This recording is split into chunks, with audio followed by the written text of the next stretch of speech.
The last good rain had come 3 weeks ago, and Hazel Armstrong could still see where it had pooled along the low edge of the south pasture, a dark ribbon of wet earth running between the fence posts her husband Roy had set 31 years ago with a borrowed post-hole digger and language that would have gotten him thrown out of church. She stood at the kitchen window with her coffee mug warming both hands and watched the morning come up over the ridge, the way it always did, slow and gold and indifferent to human trouble. And she thought about the fence posts and about Roy and about how much of this land still carried the shape of his hands. 4 generations. That was what the farm represented, and she did not say it often because saying it out loud had a way of making it feel fragile, like naming a thing you love in front of someone who might take it. Her grandmother's grandmother had broken this ground, had pulled rocks the size of small children out of the Kentucky clay and stacked them into the low walls that still marked the eastern boundary of the property. 140 acres. The deed was in the fireproof box under the bed, the same box that held Roy's discharge papers from the Army and the certificate from when Hazel had won the county fair pie competition in 1987, and a photograph of a boy of 14 with his arms crossed and his jaw set and his eyes carrying something that should not have been in a 14-year-old's eyes, something that looked like a man who had already decided the world owed him nothing and had made his peace with collecting nothing. That boy was Axel Decker now. He was 44 years old and he ran the Iron Ridge Motorcycle Club out of a converted machine shop 18 miles east of Harlan, and he called Hazel every Sunday at 7 in the morning without exception, and he had done so for the past 11 years without once needing to be asked. But in 1994, he had been a kid named Axel with no last name he was willing to use, dropped at the county social services office by a woman who had left no forwarding address, and Roy had looked at him across a county fair picnic table where the social worker had brought him and said in the particular Roy Armstrong way that left no room for argument or sentimentality that he could come stay at the farm for a while and see how things went. Things had gone, 30 years of things as it turned out. Hazel drank her coffee and watched the light move across the pasture and thought that she should call Axel today instead of waiting for Sunday. She had been thinking this for 4 days. She had been not calling for 4 days for the same reason she always delayed things that felt like asking for help, which was that asking for help required admitting that help was needed, and Hazel Armstrong had not been built for that particular admission. Roy had understood this about her. He had found workarounds. He had been very good at appearing in places where Hazel happened to need assistance and making the whole thing feel like coincidence. Roy had been gone 3 years in February. She still sometimes turned to tell him things. She set her mug down and went to the table where the papers were. She had spread them out 2 nights ago, and she had looked at them, and then she had folded them back up and put them in the envelope. And then she had taken them back out and spread them again, because looking at them was deeply uncomfortable, and not looking at them was worse. The envelope had the letterhead of Steele and Associates Attorneys at Law, Louisville, Kentucky. The name at the bottom of the primary document was Donald Steele, written in the careful signature of a man who had practiced making his name look like authority. She had met Donald Steele 6 weeks ago. He had come to the door on a Thursday afternoon in a car that was too clean for a county road, wearing a suit that was too good for a farm visit, and he had introduced himself with a handshake that was engineered to feel trustworthy. The kind of handshake that men in certain professions develop the way other men develop calluses through repeated and deliberate practice. He had said he represented Gary. Gary, her son who had left in 2004 and called on alternate Christmases when he remembered, and not always then. Gary who had Roy's jawline and none of Roy's character. Gary who she had loved the way you love a difficult thing fully and without illusion. Steele had said Gary was concerned about her, about the farm's tax situation, about what would happen to her alone at 72 if something went wrong with the property. She had let him in because he said Gary. That was the truth of it, plain, and something she was not proud of.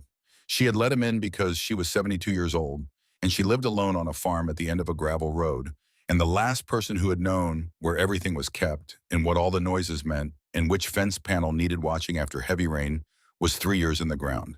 And because a small and honest part of her that she rarely allowed to speak out loud had hoped in the way you hope for something you have mostly given up on, that Gary had finally decided to become someone she could rely on. Steele had been polite.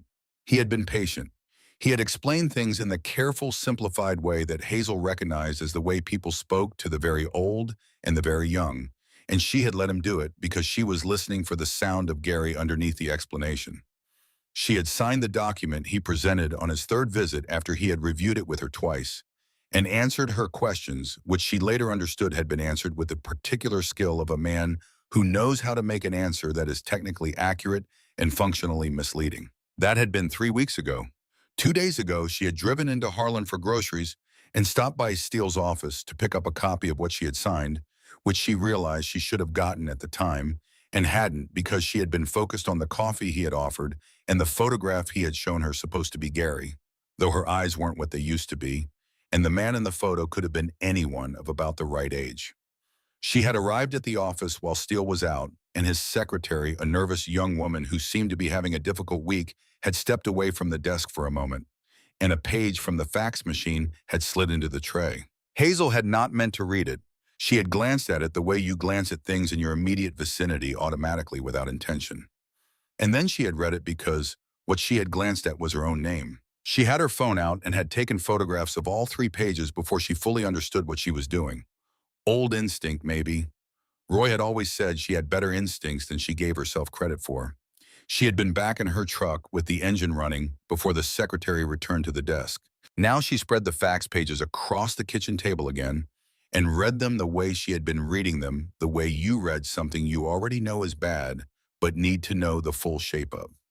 The language was legal and dense, and she was not a lawyer, but she had lived 72 years and she was not a fool, and the shape of it was visible through the language, the way bones are visible under old skin. Irrevocable power of attorney. Property transfer contingent on competency assessment. Gary Armstrong as biological son petitioning for guardianship. Sale to Meridian Property Group, LLC. $2.3 million. The fence post Roy had put in with a borrowed digger. The low stone walls from her grandmother's grandmother. The fireproof box under the bed. She picked up her phone and found Axel's name in her contacts. She had put him there herself, written it in her handwriting. Axel. Just the one word, no last name needed, no explanation required. The same way she had put Roy in there when phones were new enough to her that she had needed to think about how to label the people in them. Roy. Axel. The two men who had been the architecture of her life for different stretches of it, filling different shapes. Her thumb hovered over the name. She set the phone down. She poured herself more coffee. She looked at the fence post through the window. She picked the phone back up. It rang twice. Mama. His voice deep and direct, the same voice that had come out of a 14-year-old's body 30 years ago, with a roughness that had nothing to do with age and everything to do with what the boy had already been through before the county fair and the picnic table. Mama. That was what he called her. Not Hazel, not Mrs. Armstrong. He had started calling her that around his second year at the farm when he was 16, and Roy had been teaching him to work the tractor, and it had come out of him with the kind of surprise you see in people who have said something true before they plan to. She had not corrected it. Roy had not corrected it. They had simply received it and continued on, and the word had remained. Axel, she said, and then she stopped because the sound of his voice had done something unexpected to the careful composure she had been maintaining for 4 days, had found the edge of it and pressed, and she needed a moment. He waited. That was one of the things about Axel that had always been different from what she expected when he first came to them. He knew how to wait. A boy who had been given no patience by the world had learned to offer it to others with a thoroughness that sometimes took her breath. There's something I need to show you, she said. Some papers. I think I may have done something I shouldn't have, and I need someone who is not me to look at these papers. The silence lasted 4 seconds. She counted. She always counted. Axel's silences had done since he was 14 because they always contained what he was deciding rather than the absence of thought. I'm coming, he said. Axel, it's 2 hours. I'll be there by noon. She opened her mouth to say he didn't need to and closed it again without saying it. Because the honest answer was that he did need to, or rather that she needed him to, which was not quite the same thing but amounted to the same destination. All right, she said. I'll make lunch. She was already pulling out the cast iron when she thought to tell him it wasn't an emergency, strictly speaking, but the call had already ended.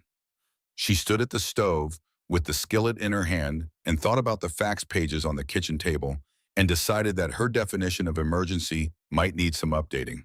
Dorothy Gaines came by at 10 the way Dorothy usually did on weekdays when she had nothing particular to do, and sensed that Hazel might benefit from the kind of company that requires no explanation of why it is welcome. Dorothy was 68, and she had lived on the adjoining property for 40 years, and she had sat with Hazel through Roy's final weeks, and she knew where the spare key was, and she had strong opinions about Hazel's tendency to handle things alone. She came through the back door with a pie covered in a dish towel and looked at the papers spread across the kitchen table and then looked at Hazel. "What is all that?" "Legal papers." Hazel set the pie on the counter without unwrapping it. "Axel's coming." Dorothy set herself down at the kitchen table in the chair that had been Roy's and studied the papers without touching them the way a person studies something they're not sure is safe to handle. She read the way she did everything thoroughly and without rushing, and her expression moved through several distinct configurations before settling on one that Hazel recognized because she had worn it herself. "This is the Steel man," Dorothy said. "The one who came out here in June." "Yes, and Gary is involved in this." "Yes." Dorothy put both hands flat on the table. She was quiet for a moment.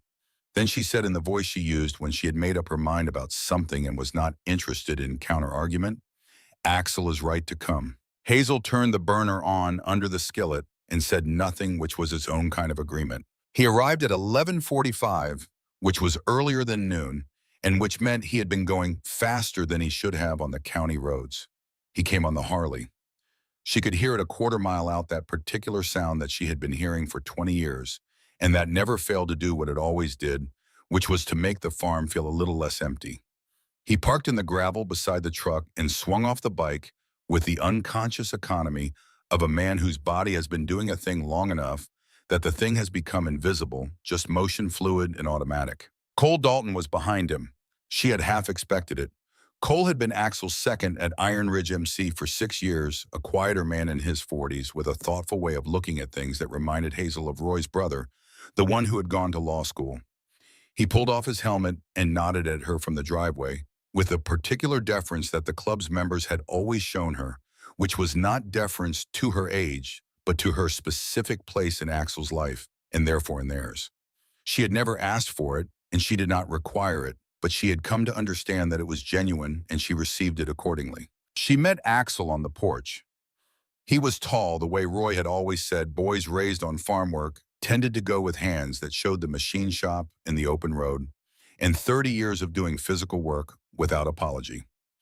He looked at her face the way he always looked at her face when he arrived, the assessment that was both automatic and comprehensive.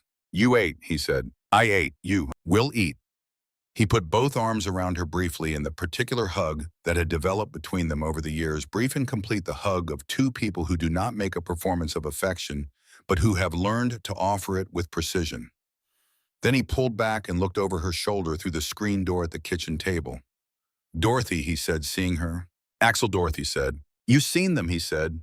"The papers." "I've seen them." His jaw set slightly the way it did when he was processing something he did not like. He came inside. He sat at the table across from Dorothy, and he pulled the pages toward him, and he read them. He read slowly and completely, and without interrupting himself. Cole stood by the kitchen wall with his arms crossed and read what Axel put in his line of sight, and his expression did not change, but his stillness became of a different quality. Hazel brought coffee and the pie Dorothy had brought and set them on the table, and then sat down with her own cup and waited. When Axel had finished, he set the pages down and looked at her. His eyes were the specific color of riverstone in winter, and he had learned to use them with a quietness that was itself a kind of speech. "Tell me how this happened," he said. "From the beginning. Not what you think about it. What happened?" She told him. She told it straight and without ornamentation, the way she had been telling the story to herself in the 4 days since she had photographed those fax pages, testing each part of it for accuracy for places where she might be misremembering or misreading. The story of Steele arriving on a Thursday in a clean car, the 3 visits, the explanation of Gary's concern, the photographs she had been shown of a man she could not quite make out, the signature she had given because she had wanted to believe that Gary sending him meant Gary was trying, the visit to the office, the fax in the tray, fax. She did not editorialize. She did not tell him how she felt about it. She told him what had happened. He listened the way he always listened, with his full attention resting on her words, rather than on the next thing he wanted to say. When she finished, Cole spoke for the first time since he had come inside. The irrevocable POA is the problem, Cole said. His voice was even and considered. If that holds, they don't need her signature for anything after this. Steele has the authority to act on her behalf for property matters. That was the whole point of the third visit. He needed her signature to get that document. Everything else is just process. Axel was looking at the fax pages. How long do we have? Cole reached across and pointed to a clause near the bottom of the second page. 30 days from signing it, says here for challenge, under Kentucky statute, depending on when she signed. 3 weeks ago, Hazel said, last Thursday of June. So approximately 1 week, Cole said. Axel looked at her. She looked back at him. 30 years of knowing each other had made the long explanations largely unnecessary. What passed between them now was a shorthand that lived in the quiet between sentences. You were right to call me, he said. I know, she said. I just didn't like knowing it. Something moved at the corner of his mouth, brief and real. That was one of the things she had given him, she had always thought, though she would never have said so out loud. The capacity to be briefly amused by difficult things. Roy had had it. It was one of the things she had loved most in Roy and had been quietly grateful to find over the years, taking root in Axel. I'm calling Marcus Webb, Axel said.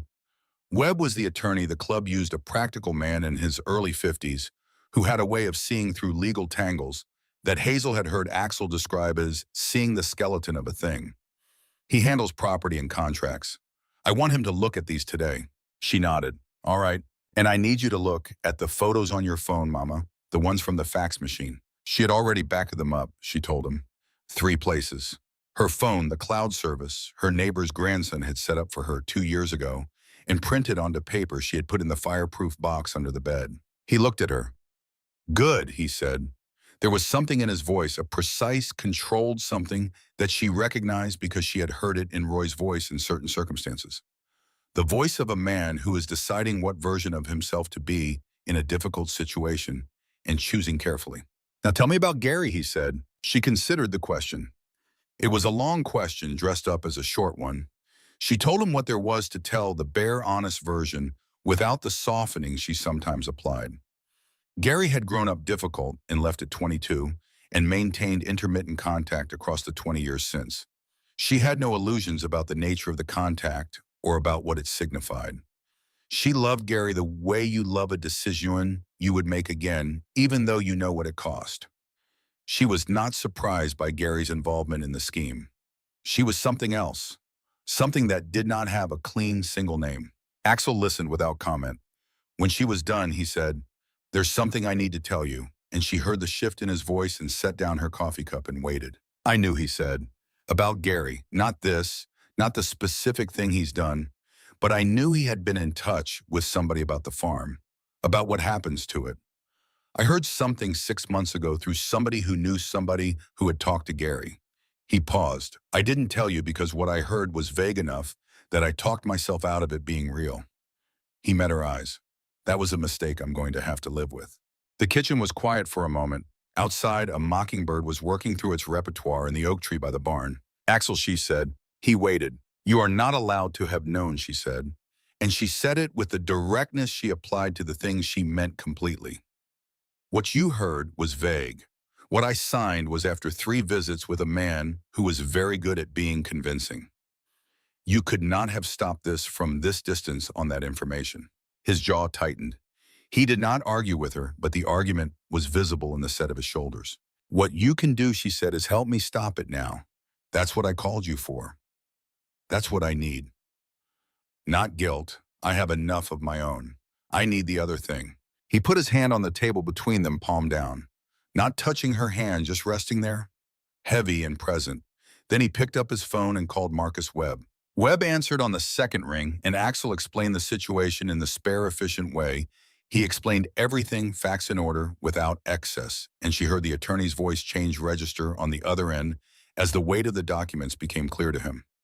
Axel held the phone so she could see Webb's face on the video call when he looked at the fax photos she sent through. Webb's expression was that of a man who has seen something he was hoping not to see, but had prepared for the possibility of seeing. There's a play here, Webb said. It's not comfortable, but it exists. The POA document has a defect. Kentucky statute requires independent witness attestation for irrevocable property authority. I need to see the original signing copy, but if Steele did what I think he did, he used a notary from his own office. That's a conflict of interest under state law. Challengeable, he paused, but we need to move in the next week, and we need a filing in circuit court. And Hazel, yes, she said, don't go back to that office. Don't sign anything else. Don't take calls from Steele or from Gary without recording them. Kentucky is a one-party consent state. You can record. You should record. All right, she said. And don't sell anything. Don't move any assets. If anyone tells you that you need to do anything with property or finances, in the next 30 days, you call Axel first and you call me second. Do you understand? I understand, she said. I may be 72, but my hearing is fine, and so is my head, Mr. Webb. She heard something that might have been a suppressed laugh on Webb's end. Yes, ma'am, I believe that. Axel, I'm filing a challenge to the POA today. I need you to courier me those photographs this afternoon. Done, Axel said. The call ended. Dorothy, who had been sitting still in Roy's chair through all of this, with her hands in her lap and her expression carefully neutral, which was the expression Dorothy wore when she was feeling something strongly and had decided not to add it to the air in the room, reached across the table and put her hand over Hazel's. Good, Dorothy said simply. Hazel looked at her hands. They were the hands of a woman who had worked this land for 50 years, the knuckles wider than they used to be, the skin thinner, the veins more visible. They were hands that had made things fixed, things held things. They were not the hands of a woman who would sit still while someone tried to take what these hands had worked for. She looked out the window at the fence posts Roy had set. She thought about Donald Steele in his too-clean car and his engineered handshake and the smooth, patient way he had explained things to her in the voice people used for the very old and the very young. She thought about this fax pages. She thought about $2.3 million moving out of a filing in Louisville into the account of a company called Meridian Property Group, and the farm becoming something else, becoming investment, becoming a line in a ledger. The stone walls her grandmother's grandmother had built with her own hands becoming a feature in a development brochure. Then she thought about what she had actually signed. She thought about the moment of signature, which she had replayed carefully in the 4 days since the fax. She had been drinking Steele's coffee, very good coffee, from a machine in the corner of his office that was newer than anything in her house. She had been thinking about Gary, about whether Gary had really sent this man or whether this was Gary managing something from a distance in the hands-off way Gary had always managed things, which was by finding someone else to do the actual work and calling it delegation. She had signed because she had wanted it to be Gary deciding to show up even in this removed and lawyered form, and she had let that wanting cloud the reading. That was the honest version. She was capable of the honest version. She had been the honest version of herself for 72 years, and she was not going to stop now just because the honest version included something she was not pleased with. I need to get a copy of the original signing document, she told Axel, the one from the office. I have the photos of the fax, but I need the actual document I signed. Webb will subpoena it as part of the challenge filing, Cole said. How long does that take? 4 to 6 days in circuit court, Cole said at the pace Webb works. He paused, assuming no interference from the judge, which brings up the question of jurisdiction. What about it, Hazel asked. The county circuit judge, Cole said, is Edgar Fulton. He looked at Axel. You know that name. Axel was quiet. Then he said, I know that name. Hazel looked between them. Who is Edgar Fulton? He's a judge who has made some convenient decisions in property matters over the past few years, Cole said. Convenient for people who come from Louisville with money and paperwork. 3 cases in the last 2 years. Small farms, elderly owners. 2 of them lost their properties. Hazel was still for a moment. Then she said evenly, is the judge in Steele's pocket? That is what we suspect, Cole said. We don't have proof. Yet Axel said, Dorothy, who had been quiet for some time, said without looking up from the table, there were 2 women. From the other cases, Mabel Pierce lost her place up on Ritter Creek last year, and a woman named Cora Boone, over in Bell County, she's still fighting it. Dorothy looked up. I know Cora Boone. We were in the same quilting circle for 6 years. She told me what happened to her, but I didn't put it together with this until right now. Hazel looked at Dorothy. You know Cora Boone. I do. Does Cora Boone have a lawyer? She's got a legal aid woman down in Middlesboro. Young, I think. Dorothy paused. But motivated. That was how Cora described her. Axel was already looking at Cole. If there are two other cases with the same pattern, that changes what we're filing. Webb needs to know about Cora Boone, Hazel said. I'll call him back, Axel said. And I'll call Cora, Dorothy said. She had her phone out already. The afternoon moved forward from there, in the way that afternoons move forward when a situation has been named and people have begun to move around it with purpose. Marcus Webb filed the preliminary challenge to the POA by 3 in the afternoon and sent Axel a confirmation.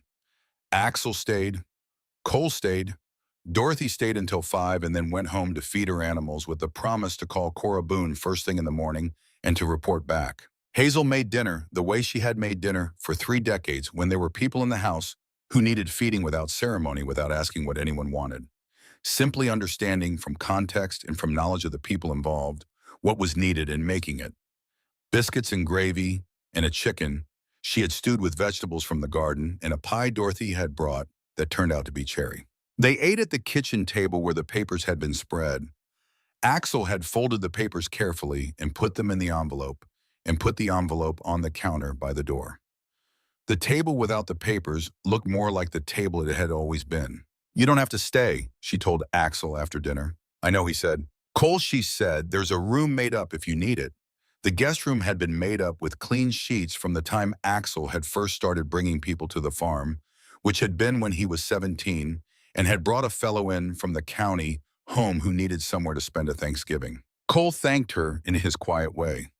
She watched him and Axel move into the familiar rhythm of two people who have worked alongside each other long enough that they do not need to negotiate the small logistics, and she felt something that was complicated and warm and grief-adjacent, the way certain good things feel when they are set against the backdrop of loss. She thought about Roy seeing this.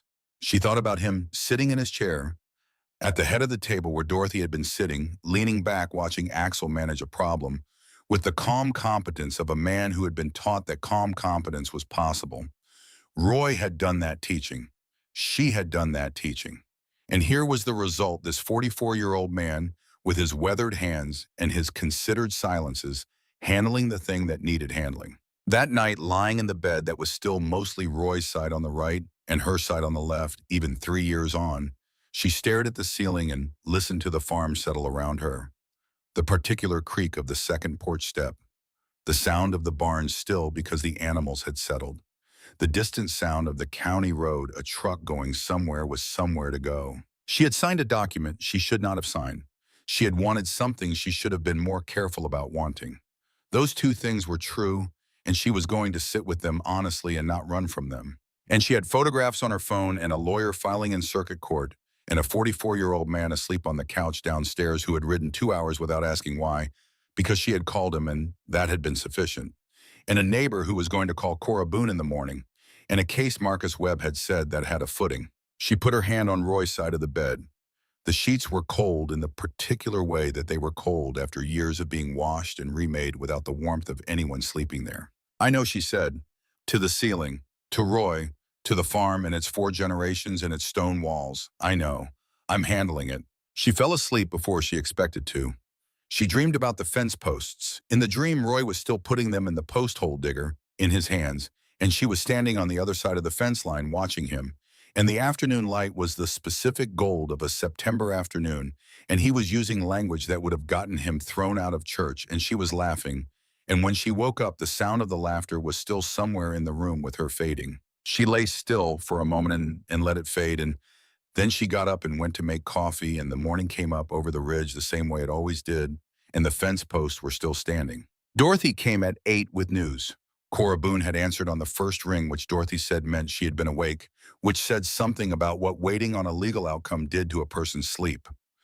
Cora Boone was 59 years old, and she had been fighting for 14 months to recover her property in Bell County, 60 acres, and a house her parents had built board by board. And she had a story that Dorothy delivered in the measured, careful way of someone who had been given important information and wants to give it back with the same weight she received it. Steele had been to Cora's house twice. The same approach a son who had moved away, concern about the property's future helpful paperwork. Cora had also signed. Unlike Hazel, Cora had no photographs of a fax. What she had was a series of emails between Steele and the Meridian Property Group that her legal aid attorney had obtained through discovery, and what those emails showed was a pattern. The language in them was careful in the way that guilty men make language, careful, but the shape was visible the way Hazel had thought about the bones under old skin. They had done this before Cora. They had names of other targets. The emails were dated to 2020, and the pattern went back at least 4 years. Donald Steele had done this to at least 6 women, Cora's attorney believed, though she had documentation on 4. 2 had lost their properties already. 2 were still fighting, and now Hazel made 3 still fighting, and the fax photographs were the most direct evidence any of them had. Axel was at the kitchen table when Dorothy delivered all of this. He listened with his coffee in his hand and his elbows on the table, and his face doing the thing it did when he was processing something that had multiple layers, each of which needed to be assessed separately before the whole could be understood. Then he said, "I need to call Webb." Webb had already heard some of it. Cora's attorney, a woman named Lisa Mercer in Middlesbrough, had been trying to connect the cases for several months and had reached out to Webb's office once before on a different matter. The call between Axel and Webb lasted 22 minutes, and at the end of it, Webb said the word that Hazel had been waiting 3 days to hear someone with legal credentials say. Pattern, Webb said. If we can establish pattern, this stops being a property dispute and becomes a criminal fraud case. That means the state AG's office. That means federal involvement if Meridian Property Group is crossing state lines, which given their corporate registration, I believe they are. He paused. That also means we need Hazel's photos preserved and authenticated and submitted with a chain of custody that will hold up in criminal court, not just civil. How do we do that? Hazel asked. Webb told her. It involved a trip to his office with her phone and Cole, who had the photographs sent to 3 additional locations before noon, and a notarized statement from Hazel describing the circumstances under which she had taken them. She drove herself. Axel offered to drive her. She told him she had been driving to Harlan for 50 years and she would drive herself. He did not argue, which was progress of a kind. Cole rode in the passenger seat because she allowed that and because it meant, practically speaking, that if anything went sideways, there was someone present who knew what to do. And that logic she could accept without it feeling like surrender. Webb's office was on the 2nd floor of a building that had been a hardware store in the 1960s and still had the ghost of it in the wide plank floors and the pressed tin ceiling. Webb himself was a square-shouldered man who wore reading glasses that he pushed up onto his forehead when he was thinking and pulled down when he was reading and pushed up again when he was done. He read the photographs twice on his computer screen, and he read Hazel's statement twice, and then he pushed the glasses up and looked at her over the frames. "Mrs. Armstrong," he said, "you understand what you've brought me here." "I understand what I photographed," she said. "I understand that it shows what I think it shows." "It does," he said. And then he said something that she had not expected him to say, something that reorganized the landscape of the situation in a way that required a moment of adjustment. He said Lisa Mercer has been building this case for 14 months. She's been missing the direct link between Steele and the specific intent to defraud the written evidence that shows he knew what he was doing before he did it. The fax pages you photographed are dated 3 weeks before your signing. That means they were planning the Meridian sale before they even had your signature on the POA. That's premeditated. He let that sit for a moment. "What you have here," he said, "is not just a challenge to your contract. What you have here is the piece that connects all of it. 4 women, same pattern, same attorney, same property group. And now we have documentation that the plan existed before the signatures were obtained." He took his glasses off entirely and set them on the desk. "You may have walked out of that fax tray with the thing that puts Donald Steele in a federal courtroom." Hazel thought about this. She thought about the coffee machine in Steele's office, the good coffee, the particular comfortable warmth of the chair she had been sitting in while Steele explained the documents in his simplified, patient way. She thought about the document she had signed and what she had wanted when she signed it. She thought about 4 other women, about 2 of them who had already lost their homes. "Mr. Webb," she said, "how fast can we move this?" "As fast as you're willing to go," he said. "Then let's go fast," she said. By the time she and Cole drove back to the farm in the mid-afternoon, the wheels were turning in the specific and irreversible way that wheels turn when they have been set in motion by people who know what they are doing. Webb had filed the POA challenge in circuit court.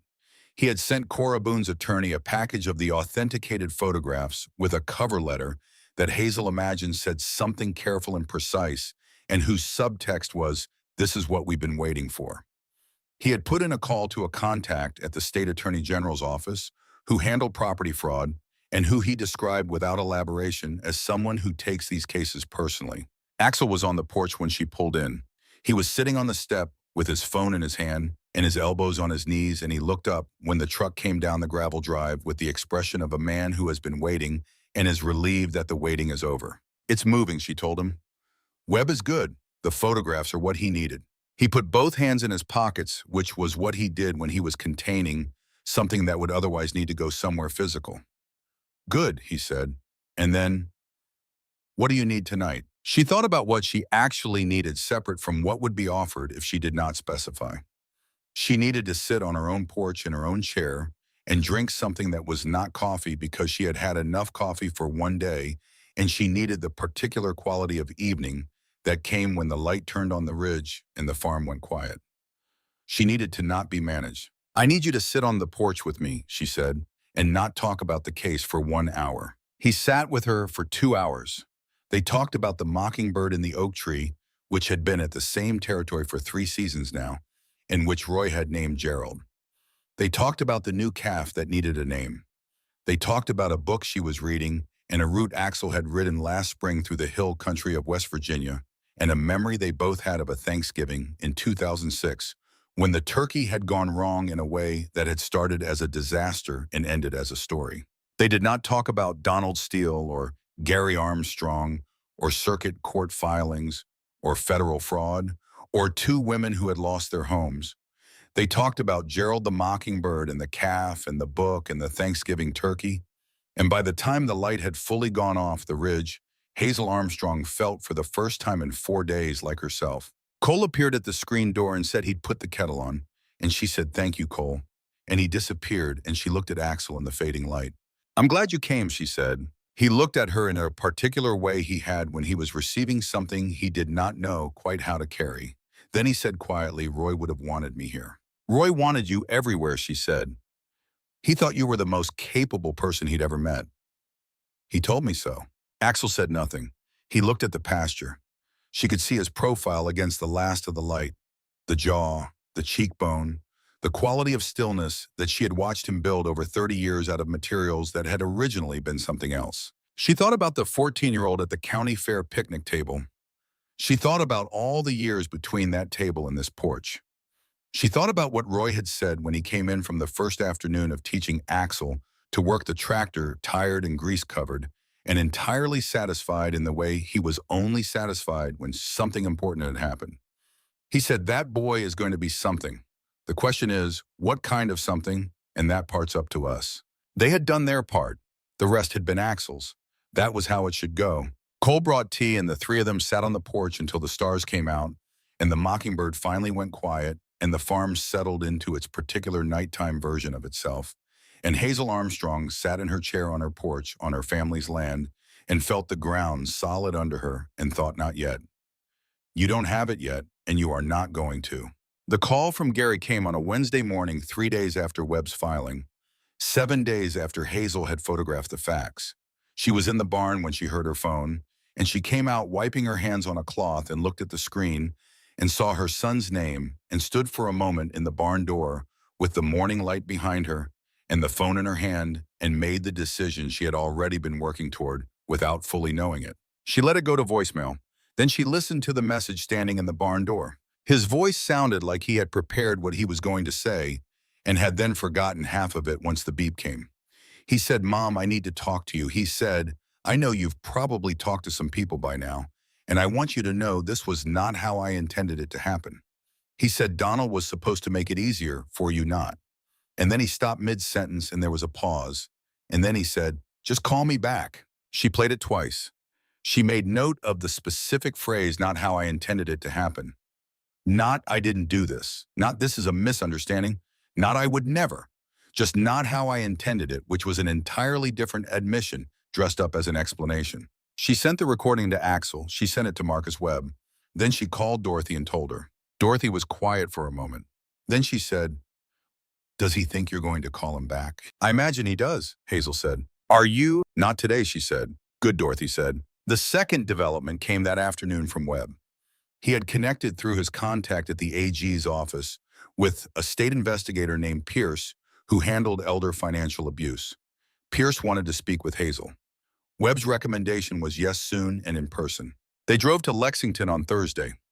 Hazel and Cole and Webb, the three of them in Webb's truck, a vehicle that was older than it looked and more reliable than either quality, suggested the way Marcus Webb himself was older than he looked and more reliable than he appeared on first meeting. Hazel sat in the back and watched Kentucky go by out the window, the late July green of it, the particular green that belonged to this part of the country and nowhere else she had ever been. Investigator Pierce was a woman in her late 40s, dark-haired and precise in the manner of someone who has spent years interviewing people and has developed a facility for making them feel both comfortable and taken seriously at the same time, which Hazel recognized as a skill because she had developed a version of it herself over decades of church committee work and county volunteer organizing. Pierce had it. She asked good questions. She listened to the answers without interrupting. When Hazel produced her phone and walked Pierce through the fax photographs and explained the circumstances of their taking Pierce's expression, did something specific that Hazel cataloged and filed. Not surprised because Pierce had clearly expected something like this to exist somewhere, but the particular satisfaction of a person who has been looking for a piece of a puzzle and has just had it placed in their hand. You understand, Pierce said, that you'll need to testify to these circumstances in criminal proceedings, if it comes to that. I understand, Hazel said. You're comfortable with that. I'm 72 years old, Hazel said. I've testified in a property line dispute in a church committee budget hearing, and I was on a jury for a vehicular manslaughter case in 1998. I'm comfortable. Pierce looked at her for a moment with an expression that under different circumstances Hazel might have called amused. Then she said, all right, and she said it in the way you say something when you have made a decision about someone. The meeting lasted 2 hours. Webb spoke legal language with Pierce while Hazel answered questions, and Cole sat against the wall with his arms crossed and said nothing and watched everything the way Cole habitually did, with the thoroughness of a man who has learned that watching carefully is itself a form of usefulness. On the drive home, Webb told her that Pierce had already opened a file, that the AG's office had been watching Meridian Property Group for reasons that Pierce had not elaborated on, but which suggested Steele and his operation were not new to them, only new in the sense that they now had evidence that met a particular threshold. That Cora Boone's attorney, Lisa Mercer, had been called, and a coordination call was being scheduled for the following week. Things are moving, Webb said. They're moving, she agreed. She looked out the truck window at the green going by and thought about what things moving meant in practice, which was that she would need to continue being patient and careful and precise and to resist the temptation to do anything that felt like forcing the pace, when the pace that had been established was already the right one. Life did not resolve cleanly and quickly. She knew this. She had known it for 50 years. She had buried a son who died at 4 days old, and that had not resolved. She had buried Roy, and that had not resolved.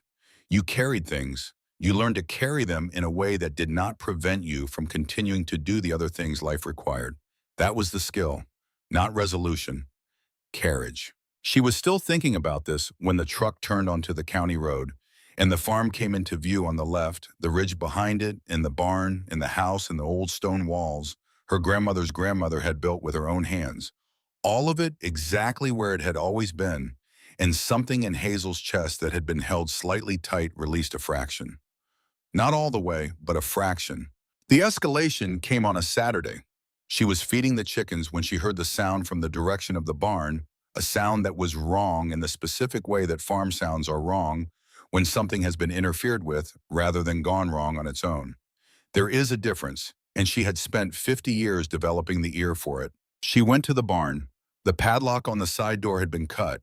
The combination lock on the equipment shed behind the barn was gone, entirely replaced with nothing, the hasp hanging loose. Inside the equipment shed, the fuel line on her tractor had been disconnected. Not damaged, not broken, but carefully and deliberately disconnected in a way that required knowing where it was and what to do with it.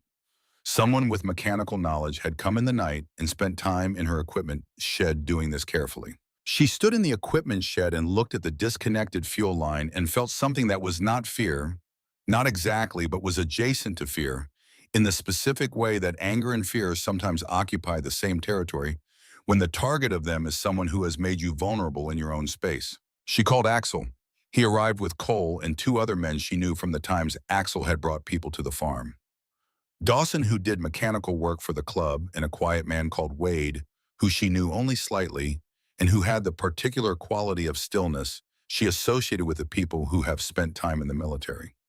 Axel examined the fuel line and the cut padlock and the missing hasp, and his face was entirely still. In the way his face went when the thing it was suppressing was too large for the usual suppression techniques. This was steel, he said, not a question. Or Gary, she said, or someone they sent. Can you prove it? Number. Axel looked at Cole. Cole looked back at him. That exchange contained a conversation that Hazel had become over 30 years very good at reading. It was a conversation about what the appropriate response was and what the appropriate response was not. And she could see Axel's side of it, which was a version of his natural inclination. The forward motion that had always been his instinct. She could see Cole's side, which was the question, is that what Mama needs? She answered the question for both of them. Don't do anything yet, she said. Document it. Photograph everything. Then we call Webb and we call Pierce, and this gets added to the file. Axel turned and looked at her. The stillness was still there. He's pushing, Axel said. I know he's pushing, she said. That's what men like Steele do when they're losing ground. They push to see if you'll move. She met his eyes. I'm not moving. He looked at her for a long moment. Then he said quietly so that only she could hear, I want to go to Louisville. I know you do. I want to sit across from Donald Steele and I want to… Axel. He stopped. His jaw moved. She said it the way she had said things to him when he was 16, and the anger in him had not yet found its proper channels. She said it without softness and without hardness, in the direct way of someone who means what they say and expects to be heard. I know what you want to do, she said. I know what every part of you wants to do, and I am telling you that if you do it, he wins. You understand me? He has been trying to put me in a position where my people do something that gives him leverage. Don't hand him leverage. She is the one who has to go to Louisville, Cole said from across the shed, not looking up from his phone. If anyone goes, she's the one with the evidence. She's the one with the standing. He paused. Mama goes, we don't. Axel looked at Cole. Something moved between them that was not argument and was not agreement, but was something in the territory between the specific negotiation between two people who understand each other and are reaching the same conclusion from different directions. Then Axel looked at her. Outside the building, he said. She thought about it the way she had been thinking about everything actually and seriously, and without performing the consideration. You stay outside, she said. Not close, not visible from the lobby. Outside. He nodded once. And you don't come in, she said. Not if it takes an hour. Not if it takes 2 hours. Not unless I call you. He looked at her steadily. Then he said with the particular flatness that in Axel's voice meant, I mean this precisely as I am saying it. I will stay outside that building until you come out. She believed him. She had believed him for 30 years. She believed him now. The second phone call came from Gary 3 days later. She was ready for it this time, having prepared herself in the specific way she prepared herself for things she expected to be difficult, which was to decide in advance what she was going to say and how she was going to receive what she was going to hear. Roy had taught her this. He had called it doing the work before the work. She answered. She held the recording function on. She said, Gary, Mom. His voice came back, and it was different from the voice memo, less prepared, more ragged at the edges. Mom, I need you to hear me out. I'm listening, she said. Donald told me you were going to fight the document. The POA, he paused. He said you had a lawyer. That's correct. Mom, a long pause. Mom, I thought this was going to be simpler than it's turned out to be. I thought Donald was going to help you. I thought you were going to end up with money and somewhere easier. She was quiet for a moment. She watched a hawk circling over the south pasture, very high up riding a thermal with the unhurried mastery of something that has all the altitude it needs. Let me ask you something, she said. He waited. When you left, she said in 2004, you remember why? A long silence. Mom, no, she said, I'm asking. Do you remember? Because I remember. And she let that sit there. It's complicated, he said. No, she said, it's not.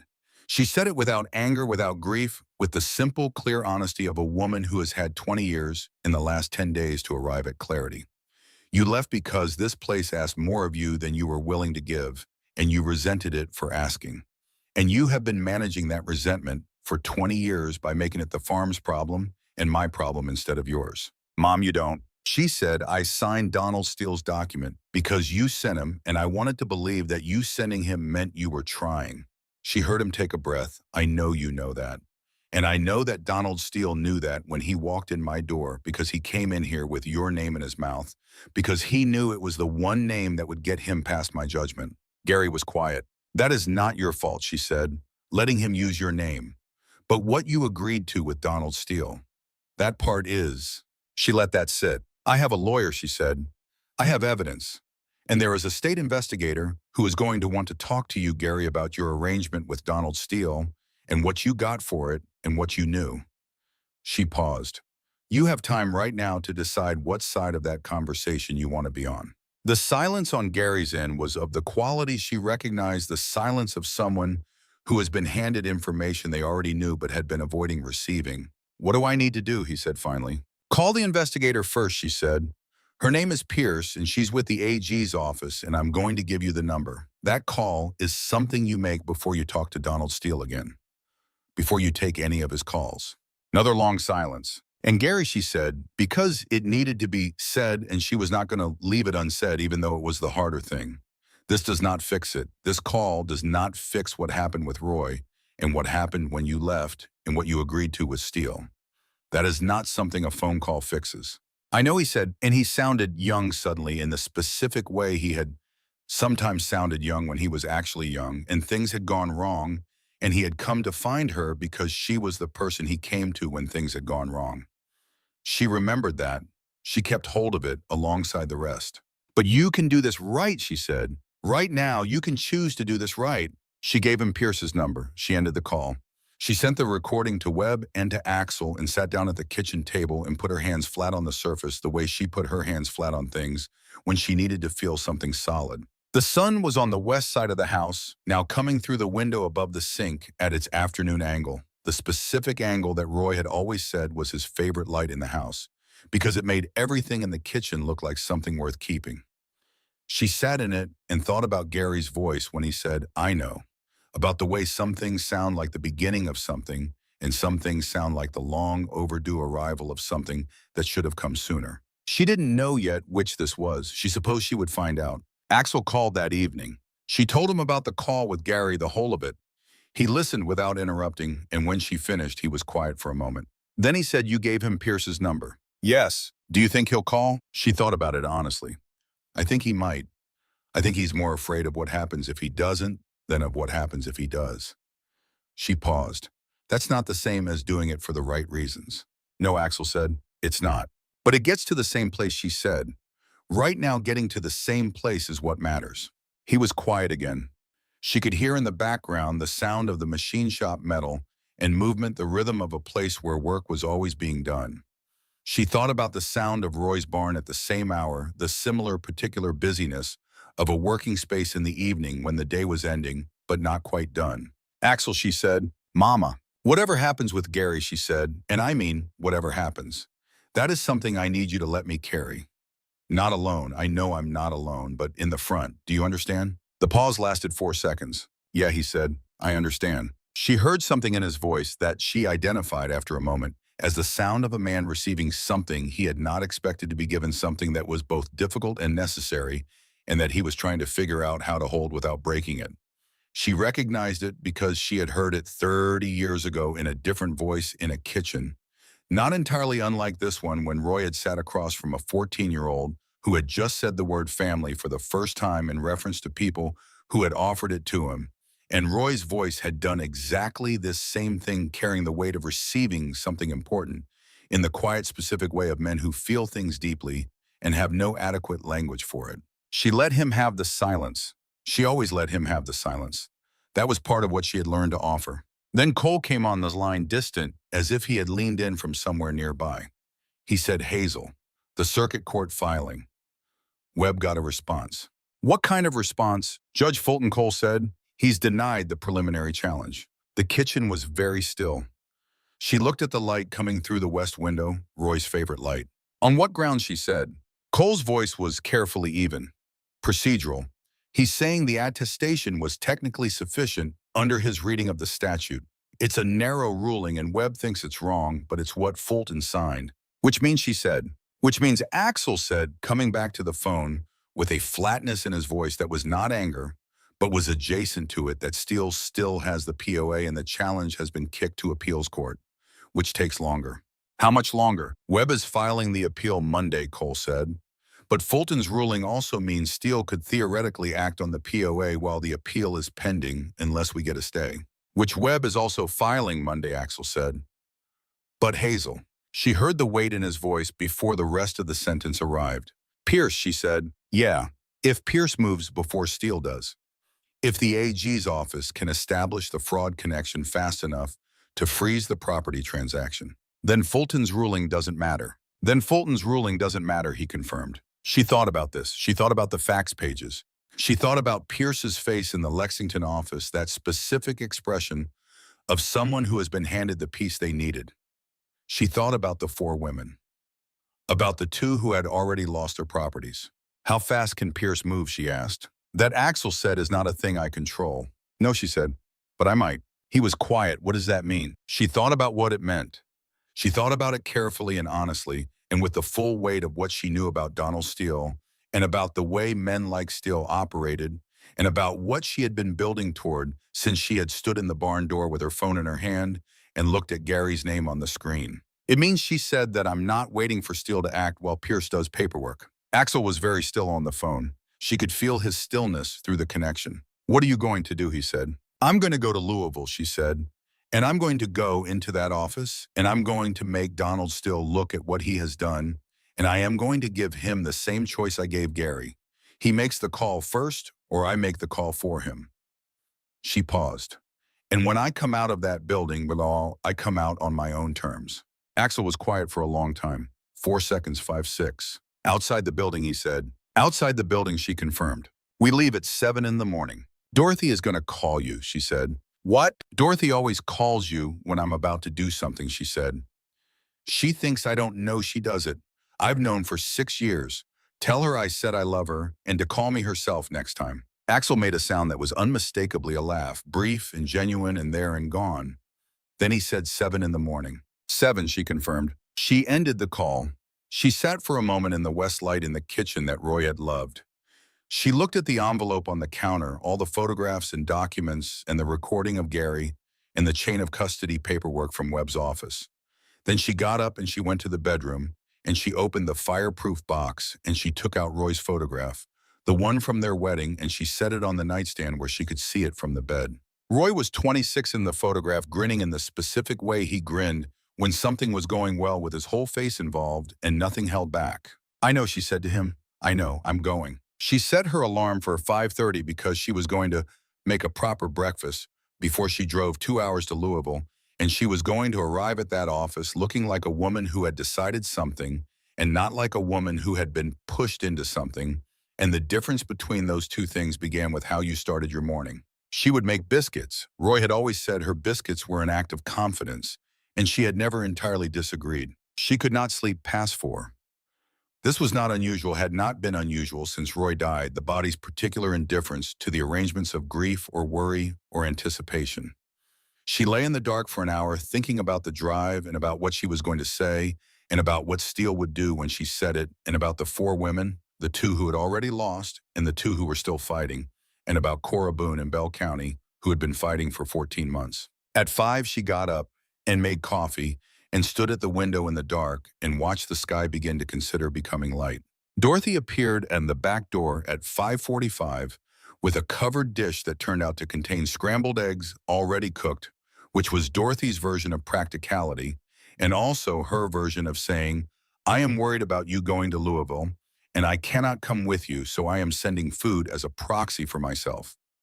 Hazel accepted the eggs and made the biscuits, and they ate together in the kitchen in the pre-dawn quiet, with the light coming up slowly outside, and neither of them said much because what there was to say had largely been said, and what remained was the kind of company that does not require words to be company. Axel and Cole pulled up at 7 on the dot.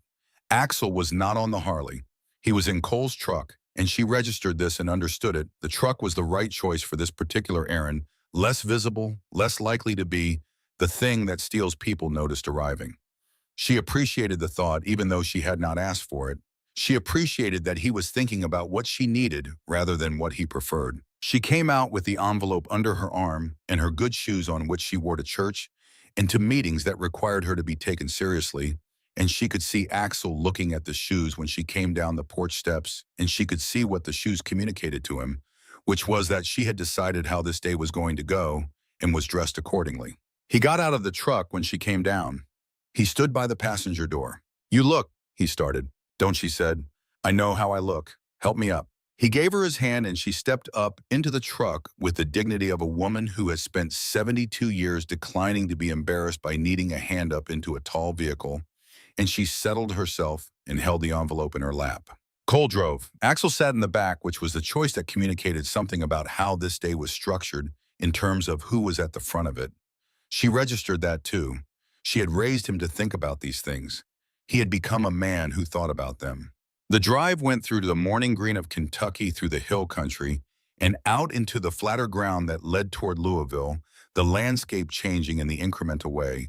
It always changed on this drive, gradual and then sudden, the hills becoming gentler, and then the city beginning at the edges and then becoming the city proper, all glass and concrete, and the particular density of a place where a great many people have decided to live in the same area. She was not breathless today. Today she was watching the buildings and watching the address on Cole's phone navigation and thinking about what she was going to say and in what order and with what tone, and she was not nervous. She was something else. She was the version of herself that had driven the tractor through a flooded field in 1987 when the county road was out and Roy was in town and she needed to get the east pasture drained before the cattle. She was the version of herself that had sat with Roy through his last weeks and made the decisions that needed making without asking anyone else to carry them. She was that version distilled.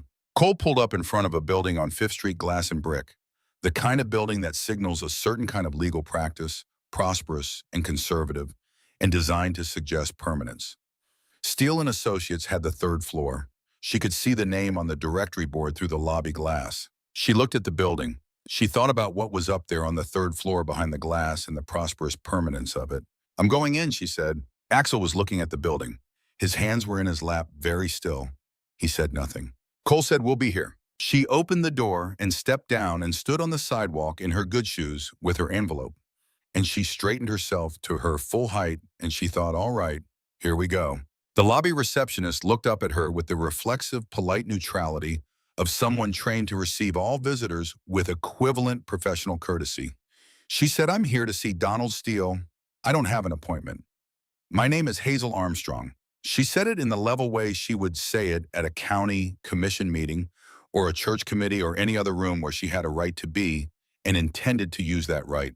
The receptionist called upstairs. There was a pause. Then the receptionist said, "Mr. Steele is in a meeting. Tell him Hazel Armstrong is in the lobby and would like 5 minutes," Hazel said. "Tell him I have documentation." She held up the envelope in her hand that I believe he is going to want to discuss with me before I take my next step. Another pause. The receptionist relayed this. Another pause. Then the receptionist said, "He can see you in 15 minutes, if you'd like to wait." "I would," Hazel said. "Thank you." She sat in the lobby in a chair that was designed to be comfortable in the specific way that things designed to make clients comfortable are comfortable, which is thoroughly and without honesty.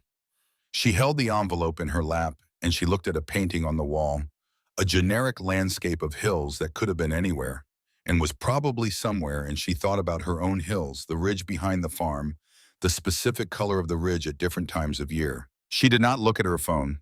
She did not check the time.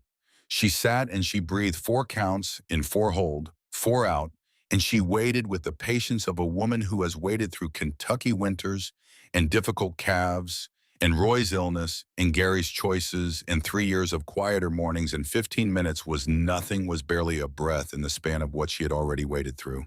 The receptionist came and got her at the 14-minute mark. She rode the elevator to the 3rd floor and followed the receptionist through a hallway and came into an office that was large and well-appointed and smelled of the kind of coffee she remembered from her first visit to Steele's other office. Donald Steele was standing when she came in. He was dressed in a way that had been very deliberate about appearing casual. Jacket off, sleeves rolled to the forearm, the careful performance of a man who wanted to seem approachable and had thought about how to do it. He had the same handshake he had deployed on her before engineered and practiced. She took it briefly and released it and sat down across from his desk without being invited to sit. "Mrs. Armstrong," he said. "Mr. Steele," she said, "I'm going to save us both some time." She opened the envelope and she put 3 documents on his desk, turned so he could read them.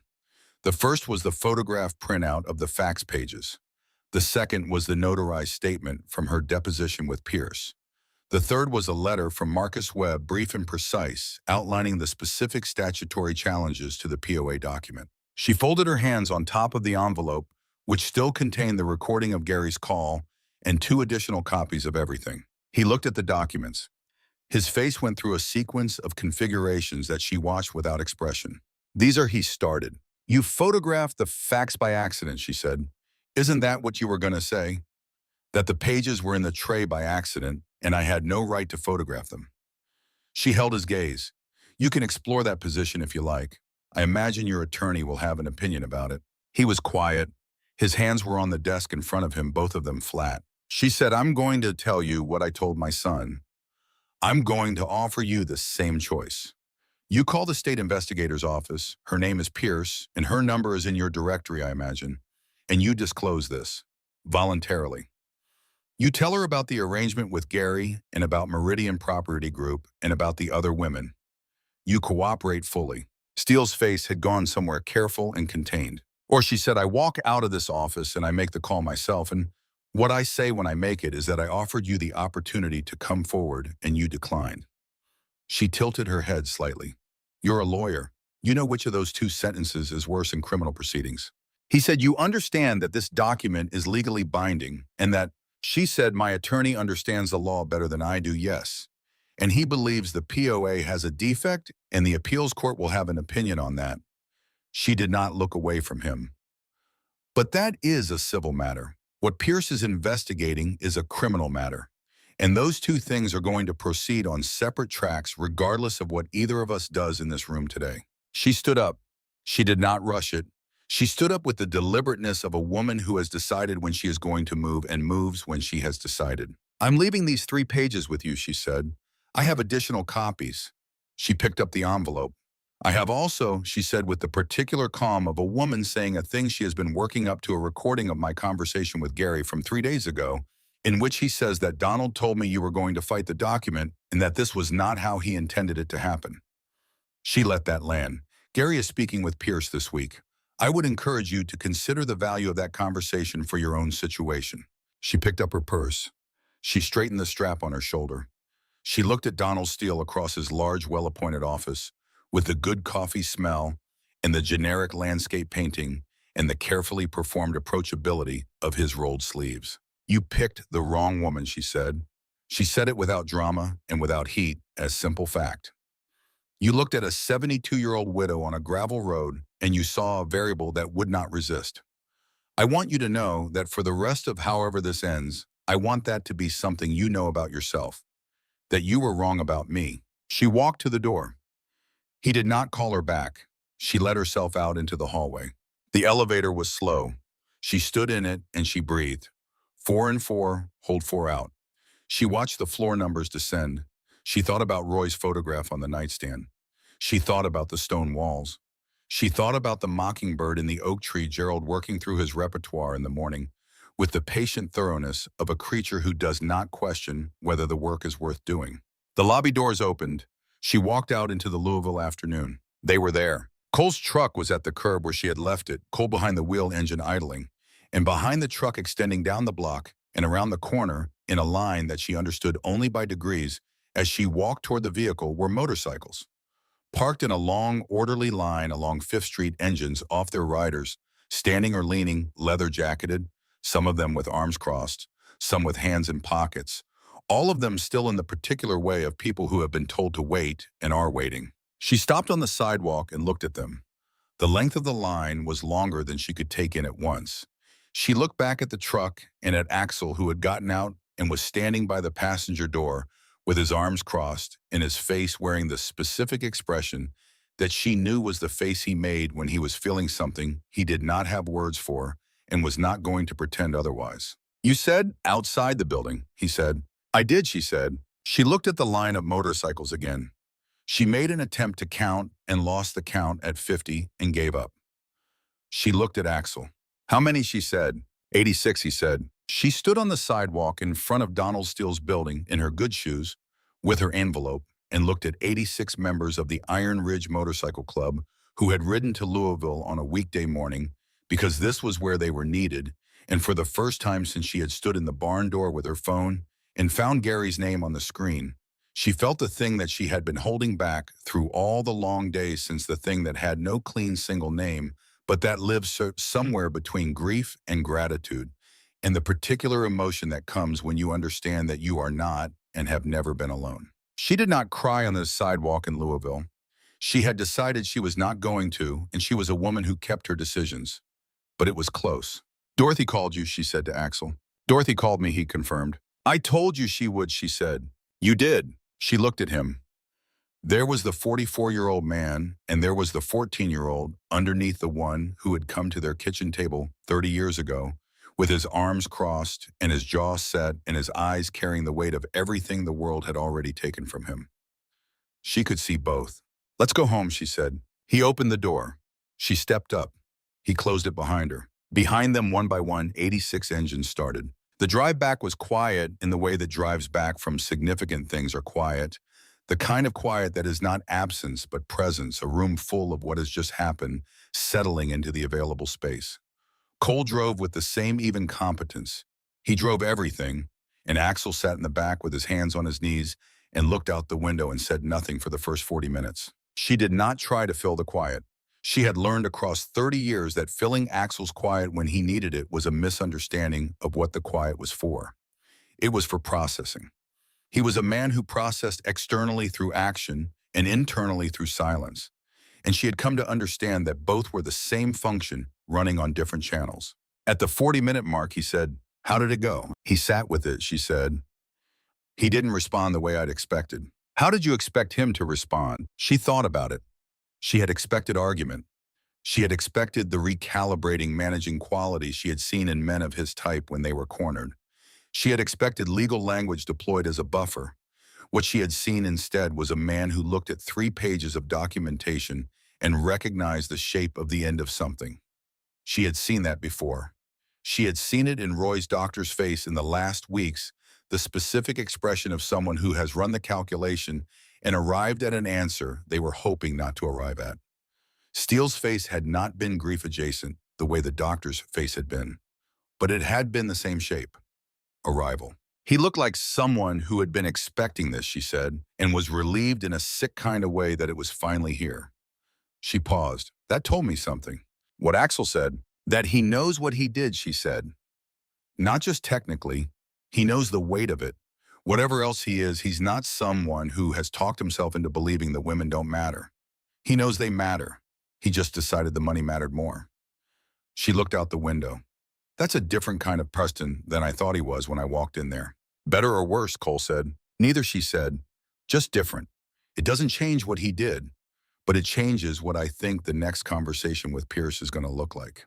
They drove through the afternoon going east, the landscape shifting again in the incremental way, the city becoming the edges of city and then the familiar spreading green of the hill country. She watched it come back, the hills rising, the sky widening, the specific quality of the air, or changing in the way it always changed when she got out of the city and back into the country that she had spent her whole life in. She thought about 86 motorcycles lined up along 5th Street in Louisville. In the weekday afternoon, their riders standing still and present in the particular way of people who have come because they were supposed to come. She thought about Axel's face when she walked out of the building. She thought about what it had cost him to stay outside. She knew what it had cost him. She had been watching him manage that cost all week. The stillness that was not natural stillness, but disciplined stillness, the hands in pockets, the jaw, set the consideration and reconsideration of every impulse that she could see him running through and redirecting. He was very good at it. He had become very good at it over 40 years of life, and she knew the effort it represented. She thought about Roy, watching him do it from wherever Roy was watching from. She thought Roy would have said something brief and quietly tremendous, the way he said things, and then gone back to whatever he was doing, because that was Roy. He received large things and held them simply. Cole said, pulling up to the house the single word that had the weight of all its meanings: home. She got out. She went in. She hung up her coat and she put the kettle on because it was getting late and tea was appropriate, and she stood at the window and watched the last of the light go off the ridge. Donald Steele called Pierce's office at 4:17 that afternoon. She found out through Webb, who found out through Pierce, who called him with the particular economy of communication that Pierce used for things that were significant but not yet complete. The call was a preliminary disclosure, Webb said.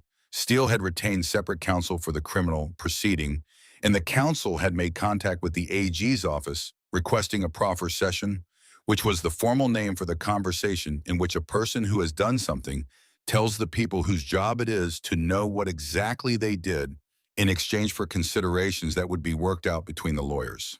Webb explained all of this to Hazel that evening, and when he was done, she said, "What does this mean for the farm?" "It means the AG's office is going to petition for an immediate freeze on the property transaction through Meridian," Webb said, "which effectively stops the sale. It doesn't resolve the POA challenge that still needs to go through the appeals process, but the freeze means nobody is selling anything while the criminal case is being built." "How long is that?" "Criminal cases," Webb said with the tone of a man who has said this sentence many times and has come to terms with the consistent truth of it, take the time they take. He paused. "But property is frozen, Hazel. The farm is safe while this is pending. And given the pattern evidence and Steele's cooperation, the AG's office is going to move efficiently." "What about Fulton?" she said, the judge. "Pierce is looking at Fulton separately," Webb said. "That is a different proceeding with different timeline. But she is looking." She thanked him and ended the call and picked up the envelope from the kitchen table and went to the fireproof box and put the envelope inside next to Roy's discharge papers and the pie competition certificate and the photograph of Axel at 14. She closed the box. She put it back under the bed. She made dinner, and when Axel came in from checking the barn, she set 2 plates on the table and she told him what Webb had said. He put his hand flat on the table. "Just palm down, present there." The same gesture he had used days ago when the situation had first arrived. "Good," he said. She sat down. They ate. They talked about the calf, which still needed a name, and Cole's suggestion of Biscuit, and Hazel's objection on grounds of the animal's dignity, and Axel's quiet offering of Flora, which she turned over for a moment and then accepted because Roy had named one of the does on the back 40 Flora when Axel was 16, and she had not known that until tonight. She had not known that about Roy.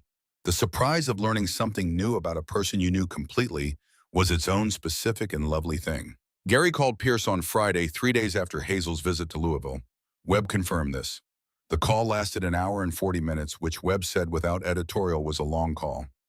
What Gary said in the call was under the protection of a disclosure agreement and therefore not something Webb could relay to her, but the fact of the call and its length was information of its own kind. Pierce came to the farm the following week. She came alone, which Hazel took as a form of respect, and she sat at the kitchen table and drank the coffee Hazel offered. And they talked for 2 hours about things that Pierce needed for the record, and then at the end about other things. Pierce said, "You know, you didn't have to go to Louisville yourself." She said it without judgment, with the tone of a person who is curious rather than critical. "I know I didn't have to," Hazel said, "but I needed to. I needed to be in the room with him. I needed to be the one who put those pages in front of him. I needed him to look at me and know that I wasn't a variable that had malfunctioned or a person who could be waited out until I got quiet." Pierce was quiet for a moment. Then she said, "He mentioned you." "Steele, he said you walked in like you owned the building." Hazel considered this. "That's about right," she said. Pierce smiled briefly, and genuine the first fully unguarded expression Hazel had seen from her. Then she put the smile away and went back to the business at hand. The weeks that followed were quiet in a way that was different from the quiet she had been living in since Roy died. That quiet had been the quiet of absence, the specific and ringing silence of spaces that used to be filled and are now empty. This quiet was different. This was the quiet of things in motion, of wheels turning at a speed that did not require her constant attention, of a situation that had been set in the hands of people who knew what to do with it and were doing it. She went to church. She made her pie for the Sunday potluck. She fixed the fence panel on the east side that she had been meaning to get to for 3 weeks. She named the calf Flora and spent a week and a half convincing the animal that her name was Flora, which was the kind of project that required more patience than expertise and which suited her. Dorothy came every day not because there was always news, but because that was what Dorothy did and what their friendship was. They sat on the porch and talked about the garden and about the quilting circle and about a book they were both reading. It was very pleasant. Hazel had missed pleasantness. Axel called every Sunday at 7.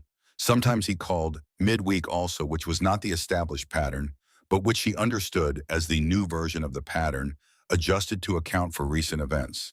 The way patterns adjust when something significant has happened to the people who maintain them. She did not comment on the additional calls. She received them. She called Gary once in the third week. She had not planned to.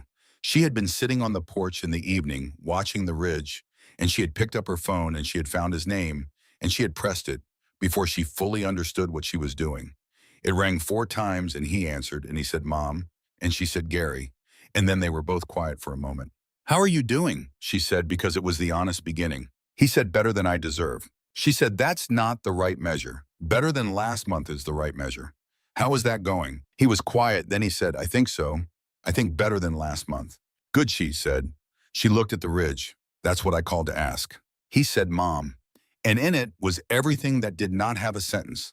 All of it, the years and the departure and the arrangement with Steele and the phone calls that hadn't come and the Christmas calls that had and the father who was gone and the mother who was still here and the farm that was still standing. All of it in one word. "I know," she said. "I know, Gary." She meant it not as comfort, not as absolution, but as fact, the fact of comprehension. She understood the whole of him, including the parts she could not forgive, yet which she had been honest with herself about. She was not there with forgiveness. She was at comprehension, which was the first step, and she was not going to pretend to be somewhere she hadn't arrived. When they hung up, she went inside and made herself tea and thought about what Roy would have said. Roy would have said something short and permanent. He would have said, "Well then," or "That's a start." He would not have said more than that because more than that was not Roy's territory. He lived in the precise rather than the expansive. She thought, well then. The criminal case against Donald Steele was filed by the AG's office in the 6th week. Webb called her the morning it happened with the specific tone he used for developments that were significant and going in the right direction, a tone that was still careful and measured, but with something underneath it that she had come to identify as professional satisfaction. The charges were substantial. Property fraud, elder financial abuse, conspiracy to defraud. The Meridian Property Group was also named. A second attorney from Steele's firm had been notified as a co-respondent. Judge Fulton of the Circuit Court had been referred to the Judicial Conduct Board for review. Webb read her the relevant sections. She listened carefully and thanked him, and told him she would send him something from the garden when the late tomatoes came in, which was the form her gratitude took with people she genuinely respected. And he said that would be very welcome, and he meant it. She called Axel. He answered on the first ring. "It's filed," she said. The silence lasted 4 seconds. She counted. Then he said his voice at the particular flat, steady level that meant he was feeling something too large for the register he was speaking in good. "Yes," she said. She heard him take a breath and release it slowly. He said, "Is it over?" She thought about this honestly. "Not quite," she said. "There's still the appeals court on the POA and the Judicial Conduct Board on Fulton and Gary's situation and the case building and all the things that take the time they take." She paused. "But the important part is done. The farm is safe." "The farm is safe," he repeated. "Yes." Another silence, not as long. He said, "I want to come this weekend, if that's all right." "It's always all right," she said. "I know." He paused. "I just wanted to ask this time." She smiled. "That's new," she said. "I'm working on new things." "I know you are," she said. "Come Sunday. I'll make biscuits." The spring came gradually, and then all at once in the way Kentucky springs came slowly in February and then in March with a momentum that felt like decision, like the land making up its mind. The fields went green in stages, the south pasture first because it got the most light, the north side later, and by April the ridge behind the house was the full deep green of a landscape that had come fully back to itself. The official end of the Meridian Property Group's claim on her farm came on a Tuesday in April, when Webb called to tell her the Circuit Court of Appeals had ruled the POA invalid on the grounds of the attestation defect he had identified in the early weeks. The ruling was 12 pages long. He offered to send her the relevant sections. She said she trusted him to tell her the important part, which was that it was over. It's over, he said. The property is fully yours, no encumbrances, no pending claims. She said, thank you, Marcus. She said his first name, which she had not done before, and which carried in it the full weight of what she meant, which was more than the two words that preceded it. He said it was my privilege, and he meant that too. She went to the porch. It was an April Tuesday mid-morning, the light just past the sharpness of early morning and approaching the warmth of midday. Gerald was in the oak tree working through his repertoire with the commitment she had come to think of as professional. She listened to him for a while and she thought about Roy and about 4 generations and about her grandmother's grandmother and the rocks the size of small children. She went inside and she picked up her phone and she called Axel. It was not Sunday, it was a Tuesday in April, and she was calling because she wanted to and because the news was the kind of news that belonged to him as much as it did to her. He answered on the second ring. Mama, it's done, she said. The property is ours. The court ruled this morning. A long silence. A long counted full silence. Then he said with the particular quietness she had heard from him maybe 6 or 7 times in 30 years. The voice underneath, the other voice, I'm glad. Me too, she said. She heard him tell Cole a few words in the background, and she heard Cole's response, which she couldn't make out, but which contained a quality she recognized. I want to come next week, Axel said, with some people. People, she said, people who want to fix the barn padlock and the shed hasp properly and take a look at the south fence and maybe take a look at the east pasture drainage while they're at it. If that's all right. She looked at her hands on the table, the hands that had worked this land for 50 years. How many people, she said. He was quiet for a moment. It's possible he said that the word got around about what happened. Axel, I'm just saying, he paused. 86 is a lot of people who know what you did and who want to do something with that information. It's possible a number of them would like to be useful. She thought about 86 motorcycles on 5th Street. She thought about them lined up along the block in the quiet afternoon engines off riders present. She thought about what it had meant to walk out of that building and find that they were there. All right, she said, but I'm cooking. Mama, you don't have to. I'm cooking, she said again. That is not negotiable. A pause. Then yes, ma'am. She ended the call. She looked out the window at the south pasture, at the fence post Roy had set 31 years ago. She thought about what next week was going to look like 86 people and the farm and the work that needed doing, the sound of it, the particular full sound of a working farm with people in it doing things together. She thought about Roy. She thought he would have stood on the porch with his coffee and watched them arrive and said something very brief and very permanent about it. Maybe well, or good, or he might not have said anything at all because some things were large enough that the only honest response to them was to stand still and let the largeness land. She thought she would do that. She would stand on the porch and let it land. The week arrived in the specific way that weeks arrive when they have been anticipated both faster and slower than expected, and on a Saturday morning in late April, Hazel Armstrong stood on her porch with her coffee and she watched them come. They came down the county road and turned onto the gravel drive in a long line that she had to squint to see the end of the sound of them arriving in waves, each engine adding to the previous, until the air around the farm was full of the sound, the way the air was full of sound during a summer thunderstorm, vast and filling all the available space. Dorothy was standing beside her on the porch because Dorothy had been standing beside her for 40 years and was not going to stop for something like this. Axel came first. He was always first. He parked the Harley at the edge of the gravel and swung off it and came up to the porch, and he looked at her and she looked at him, and she thought about 30 years and about all the things that 30 years contained: the tractor and the Thanksgiving turkey and the phone calls every Sunday and the highway at night in Louisville and the fence post Roy had set and the photograph in the fireproof box. Hi, she said. Hi.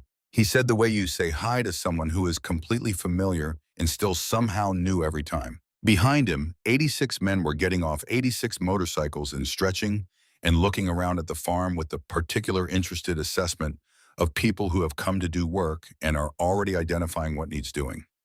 She could hear them talking to each other, the low rumble of it, the particular sound of a group of people who are comfortable in each other's company and are comfortable with the task in front of them. Cole appeared at Axel's shoulder, nodded at her. Dawson was behind Cole, already looking toward the equipment shed. Wade was talking to two other men she recognized from previous visits, pointing toward the barn. Dorothy said under her breath, Roy would have loved this. Hazel looked at the farm full of people and noise and forward motion. She looked at the fence posts in the south pasture, still standing after 31 years. She looked at Axel on her porch, 44 years old, and present in the way he had always been present, without drama or qualification, simply there. He would have, she said. You're right. She straightened her back. She lifted her chin. She turned and went inside because she had biscuits to make for 86 people, and Dorothy was going to help. And there was a full day of work ahead, the kind that leaves you tired in the evening, in a way that feels like something earned. Outside, the farm was full of the sound of people doing things. She could hear it from the kitchen through the open window. The voices and the tools and the specific busy sound of a working morning with people who knew what they were doing and were glad to be doing it. She put her hands in the flour and she began. This was her land. 4 generations and a 14-year-old at a picnic table and a man who had set fence posts with language that would have gotten him thrown out of church, and a mockingbird named Gerald who did not care about legal proceedings, and a calf named Flora who was beginning to know her name. This was all of it. Everything it had cost and everything it was worth, and every ordinary necessary day that still waited ahead of her.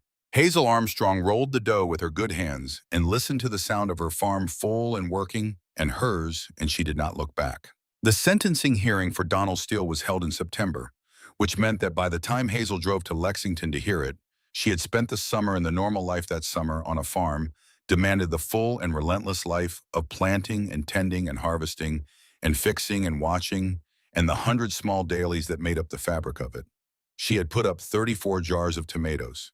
She had finally got the east pasture drainage dealt with, a project that had required 2 days with Wade, who turned out to have a particular talent for drainage solutions that she had not anticipated, and that she told Axel about with a specific admiring tone that made Axel tell Wade, apparently because Wade had arrived the following Saturday with something that was close to a proud expression on his usually still face. She had driven to Bell County twice to see Cora Boone.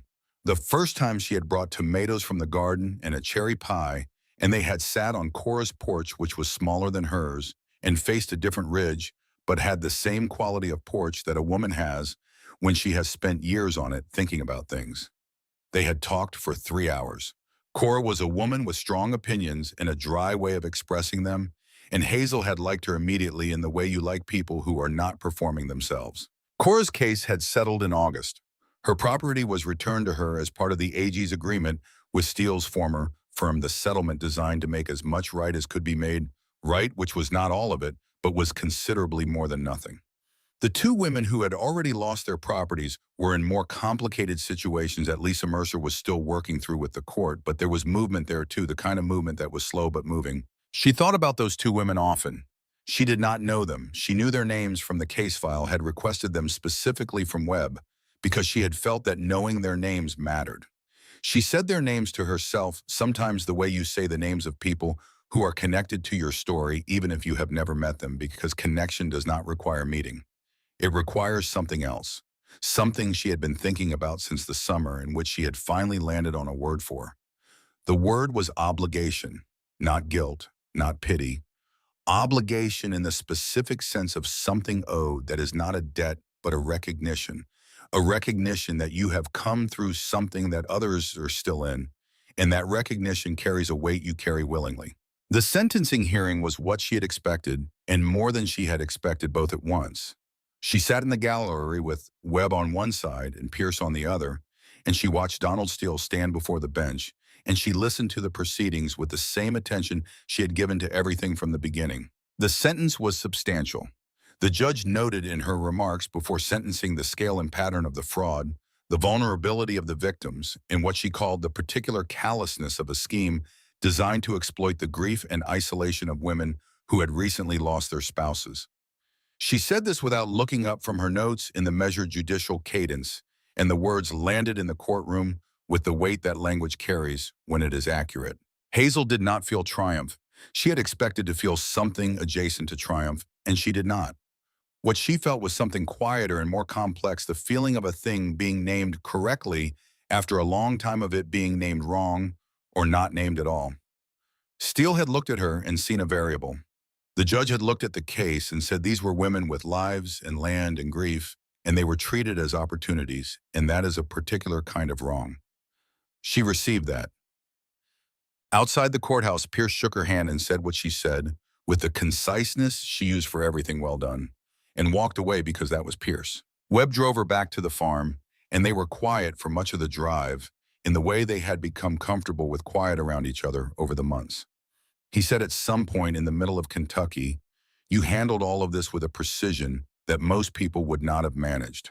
She thought about it. "I had good help," she said. "You had good help," he agreed, "and you knew what to do with it." She looked out the window. "That's the part Roy taught me," she said. "He always said that help is only as good as what you do with it. A tool in a drawer doesn't fix a fence." Webb made the sound that was his version of a laugh, brief and genuine. "That's a good thing to be taught." "It was," she said. She got home in the late afternoon, and Dorothy was on her porch with tea already poured, and the particular expression of a woman who has been waiting to hear and knows better than to ask before the person she's waiting for has had a moment. "Well," Dorothy said after a moment. "Well," Hazel said. They drank their tea. The ridge went gold in the late September light. Gerald was in the oak tree.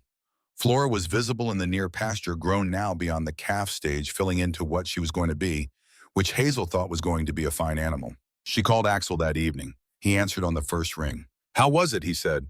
"It felt like something being named correctly," she said.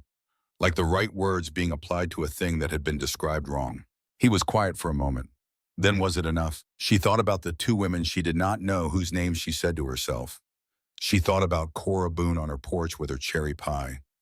She thought about 14 months of fighting. "For me," she said, "yes. For some of the others, not quite yet, but moving toward it." "Good," he said. "And then, are you tired?" "Yes," she said. "The good kind." "Yeah," he said. "I know that kind." She smiled. "How's the machine shop?" "Good." He paused. "Cole learned something new. He's been teaching Dawson. It's a thing." She could hear in the background the sound of it, the shop at its late-day pace winding down into the particular quality of early evening work. "I'm glad you have that," she said. "The shop, the people." He was quiet. Then in the register, she had heard from him 6 or 7 times in 30 years, me too. "Sunday," she said. 7, he confirmed. She ended the call and sat on the porch in the September evening and watched the light go off the ridge in its particular September way, the gold thinning and cooling into gray, and then the first stars coming out one by one over the pasture. The mockingbird had gone quiet. Flora was a dark shape against the fence line. The farm settled around her into its nighttime version of itself. Dorothy organized a meeting at the church in November, the first week, on the kind of gray, overcast day that was useful for indoor things because there was nothing outside that would compete for attention. 12 women came from the county and the surrounding counties. Women Dorothy had found through the quilting circle and the church network in the particular connective tissue of rural Kentucky women's social geography, which was considerable and mostly invisible to people who were not inside it. Hazel talked for 40 minutes. She told it straight, without editorializing, without making it larger than it was or smaller. She told them what Steele had looked like and how he had talked and what the documents looked like and what the phrase irrevocable power of attorney meant and what to do if a stranger came to their door with papers in the name of a family member in their mouth. She told them that you could be a sensible woman with good instincts and still be fooled, because the people who did this for a living were professionals at it, and their whole skill was in making the thing they were doing look like the thing you needed. She told them that being fooled was not the same as being weak, and that what mattered was what you did when you found out. She told them about the photographs, about the fireproof box, about one-party consent recording under Kentucky law. She told them about Pierce and Webb and about what the phrase pattern evidence meant and why it mattered. And at the end, she told them about Fifth Street in Louisville because she thought that part mattered, that it was not a private part. She told them that what had surprised her was not that 86 people had shown up, because she knew what the Iron Ridge MC was and she knew what Axel was, but that standing on that sidewalk and seeing them there had done something to her that she had not been able to budget for. She told them that it was the proof of something she had known intellectually but had needed to feel physically, which was that the things you build over a lifetime, the relationships and the kindnesses, and the years of simply being present for people and letting them be present for you. Those things were not passive. They were active. They accumulated. And when the moment required them, they were there. She told them that the most important thing she had done in the whole of it was not the trip to Louisville and not the fax photographs, though those things mattered. The most important thing that she had done was call Axel when she needed help, which meant that the most important thing she had done over the preceding 30 years was be the kind of person that Axel could be that kind of help to. She said this, and she meant it, and she watched it land in the room of 12 women, and she saw some of them receive it the way you receive something that is already inside you and has just been said out loud. The meeting lasted 3 hours. At the end of it, Dorothy said she was going to put together a printed resource for the county library and the church, and she needed volunteers to help with the language, and 7 of the 12 raised their hands. That was the kind of thing Dorothy did. Hazel had been watching her do it for 40 years, build the structure for the useful thing, while people were still feeling the energy of the useful thing, and before the energy dissipated back into ordinary life. The Cora Boone situation resolved in November, not perfectly, which she had told herself from the beginning it would not, but well, which was the form of resolution that actual life produced. The legal aid attorney, Lisa Mercer, had negotiated a settlement that returned the Bell County property to Cora's ownership with a financial acknowledgement from the Meridian Property Group's insurance carrier, which was not the same as justice in the full sense of the word, but was justice in the form available to them. She drove to Bell County again in November with tomatoes she had put up in July and another pie, and this time they drank wine Cora had been saving for a significant occasion, and they sat on Cora's porch in the November cold with blankets on their laps, and they talked about what it felt like. "It feels like I can breathe again," Cora said. "After 14 months of not breathing right, it feels like I finally got a full breath." Hazel knew that feeling. "Yes," she said, "that's exactly what it is." She had called Pierce in October and asked what she could do. Pierce had said, "What you've been doing, keep being available. If there are other cases, they need people who have been through it, who can tell other people what it looks like. People recognize it faster when someone describes it from the inside." She had said all right, she had meant it. The winter was quiet in the specific Kentucky way. That winter was quiet, a different quality of quiet than summer, with the land under its low gray sky, doing its own private interior work, preparing for what it would become when the temperatures turned. She did her winter things. She kept the fires. She watched the ridge, which was stripped of green now, and showed its bones, the bare trees against the gray, beautiful in the specific way that bare things are beautiful when you have seen them full and you know what the bones mean. She read 3 books. She sat with Dorothy on the days when sitting with Dorothy was what was needed, and she sat alone on the days when sitting alone was what was needed. Sunday at 7, Axel called. She told him about the extension office workshop the county had invited her to speak at in the spring, a rural landowner event focused on property rights and estate planning, and the kind of practical knowledge that kept farms and families across generations. He was quiet for a moment, and then he said, "Roy would have got a kick out of that." And she thought, yes, he would have. He would have grinned with his whole face and gone back to whatever he was doing. She was carrying him differently now, she had noticed.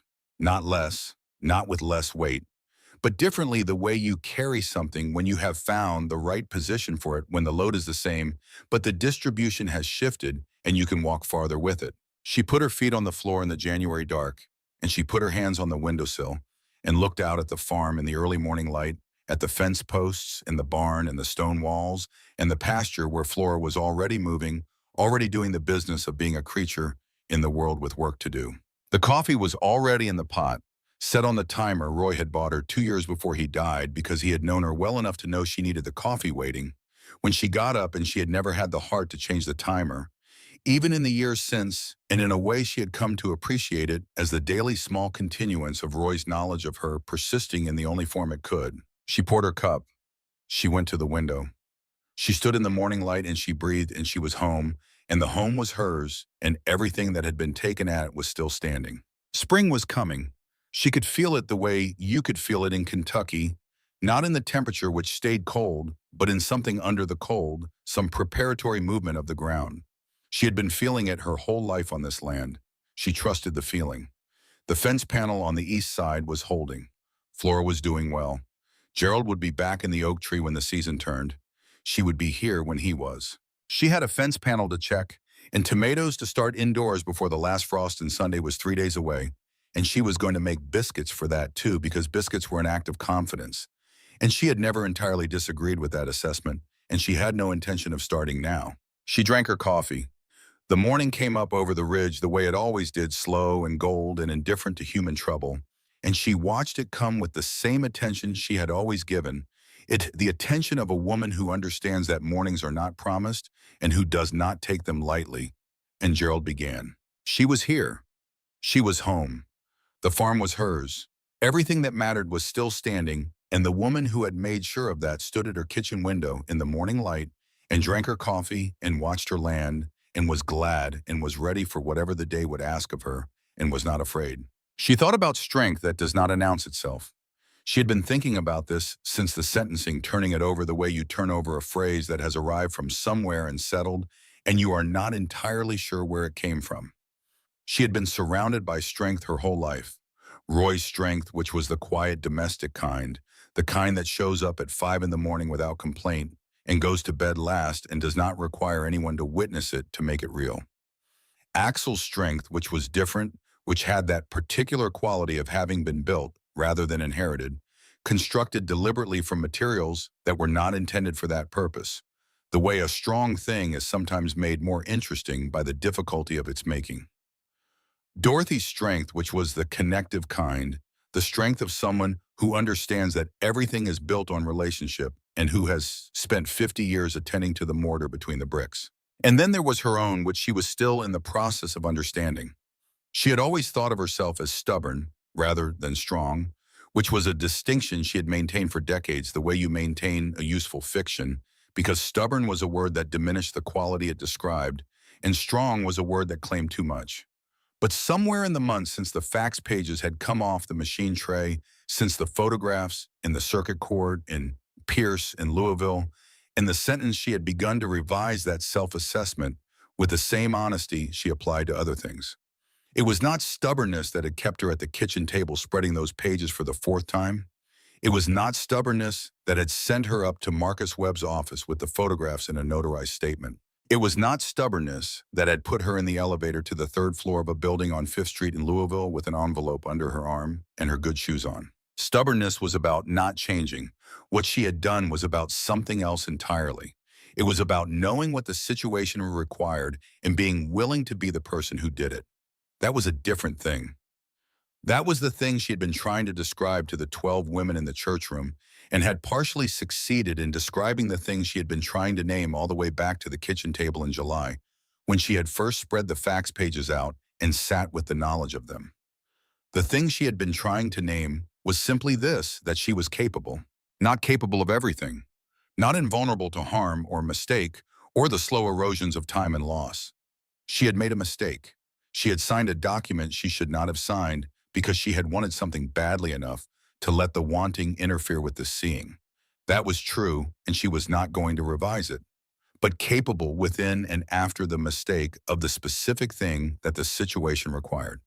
And the specific thing that the situation had required was not absence of fear or absence of grief or absence of any of the feelings that had moved through her in those months, but action taken in the presence of those feelings alongside them, using them when they were useful and setting them down when they were not. That was what she had to offer the 12 women in the church room. That was not just information about documents and recording laws and the phrase pattern evidence. She had that to offer too, and it was useful. But the other thing was what she had come to say, and she had said it, and she had watched it land, and she had seen in the faces of those 12 women that it had arrived somewhere it was needed. And she had thought coming out of the church into the gray November afternoon, yes, this is what you do with what you've been through. You give it to the people who are still in it. You make yourself available. Roy had understood this without ever saying it. He had simply done it for 30 years with anyone who came along who needed what he had to give. The 14-year-old at the county fair picnic table had been one of them. There had been others before and after. He had never made a program of it. He had simply said yes when yes was the right answer and then gone back to his work. She was going to say yes too. The extension office workshop in the spring, the church network that Dorothy was building. The calls from other counties that had already started coming, referred by Pierce, referred by Cora, referred through the particular geography of rural women's knowledge that moved faster and farther than anyone outside it understood. She was going to say yes to all of it, not because she was finished with what had happened to her or finished with carrying it, but because carrying it usefully was what she had found the position for the right way to hold the weight, so it did not prevent her from continuing to move. Axel had asked her once in the weeks after the sentencing in one of the midweek calls that had become the new pattern what she was going to do with all of it. He had asked it in the direct way he asked things, not a polite question, but a real one, and she had taken a moment before she answered. "I'm going to give it away," she had said. "Everything I learned about what this looks like and how it works and what you do when you find yourself in it. All of it, I'm going to give it to the people who need it before they've found themselves in it." He was quiet for a moment. "Roy would have done that," he said. "I know," she said. "That's where I got the idea." Another silence, the specific kind. Then, "That's the right thing to do." She knew. She had known before she said it. She had been building toward it since she stood on the sidewalk in Louisville and looked down Fifth Street at 86 motorcycles and understood something about accumulated years and accumulated kindness and what the things you build over a lifetime are actually for.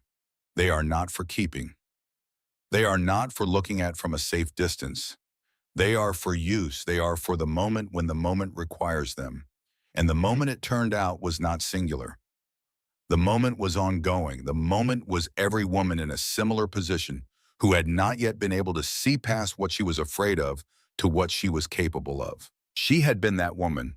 She had sat in her kitchen and looked at the fax pages, and she had been for 4 days the woman who could not bring herself to make the call. And then she had made the call, and everything that had come after that call was the evidence of what becomes possible when you stop waiting for the fear to resolve and simply begin moving in spite of it.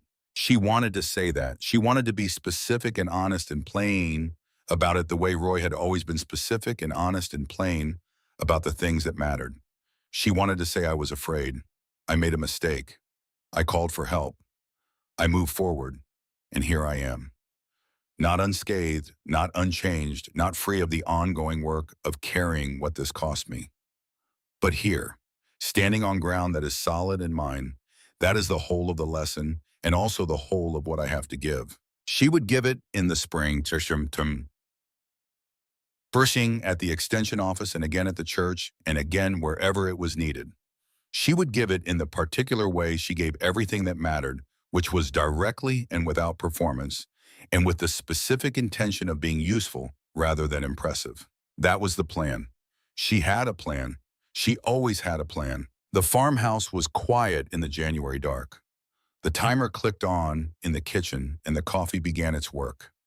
Flora made some sound in the barn, the specific contented sound of an animal in its right place at the right time. Gerald was silent in the January dark, but he was there in the oak tree, settled and waiting for the season to turn, which it always did, which it would again. She put her feet on the floor. She went to make coffee, and she watched the ridge, and she thought about what Roy would have said about all of it. All of it, from the fax pages to the sentence, to the 12 women in the church room, to the extension office in the spring, to the question of what you do with what you've been through. He would have said, in the brevity that was the particular form of his intelligence, "Use it well." He would have said, "That's all." He would have picked up his cup and gone back to his work, because there was always work, and the work was always the point, and the farm did not wait for anyone's feelings to resolve before it asked again for what it required. She poured her coffee. She went to the window. The ridge was dark still, but there was the first thinning at its edge that preceded the light, that preliminary suggestion of what was coming. She stood in the kitchen that was Roy's kitchen and her kitchen and watched it come. The county extension agent, a practical woman in her 50s named Sandra Hollis, had called her in December with the workshop proposal. She had been recommended by Pierce, who had recommended her to several people already, and Sandra said this on the phone with the directness of a person who had no interest in flattery and considerable interest in results. "We need someone who has been through a property fraud attempt and come out with the property intact," Sandra said. "We need someone who can talk about the documents without making people's eyes glaze over, and who can also talk about the human part of it, what it feels like and what it costs and why people sign things they should not sign." "I can do that," Hazel had said. Sandra said, I know you can. That's why I'm calling. The workshop was set for the second week of March, which gave Hazel 2 months to think about what she wanted to say and in what order. She thought about it the way she thought about difficult things, which was in pieces attending to one part at a time, and then stepping back to see how the parts assembled. She made notes on a legal pad in her particular handwriting, which Roy had always called economical, and which was another word for small and practical and not given to flourish. She thought about the order in which the steel situation had arrived and the order in which she had come to understand it and whether those two orders were the same, which they were not.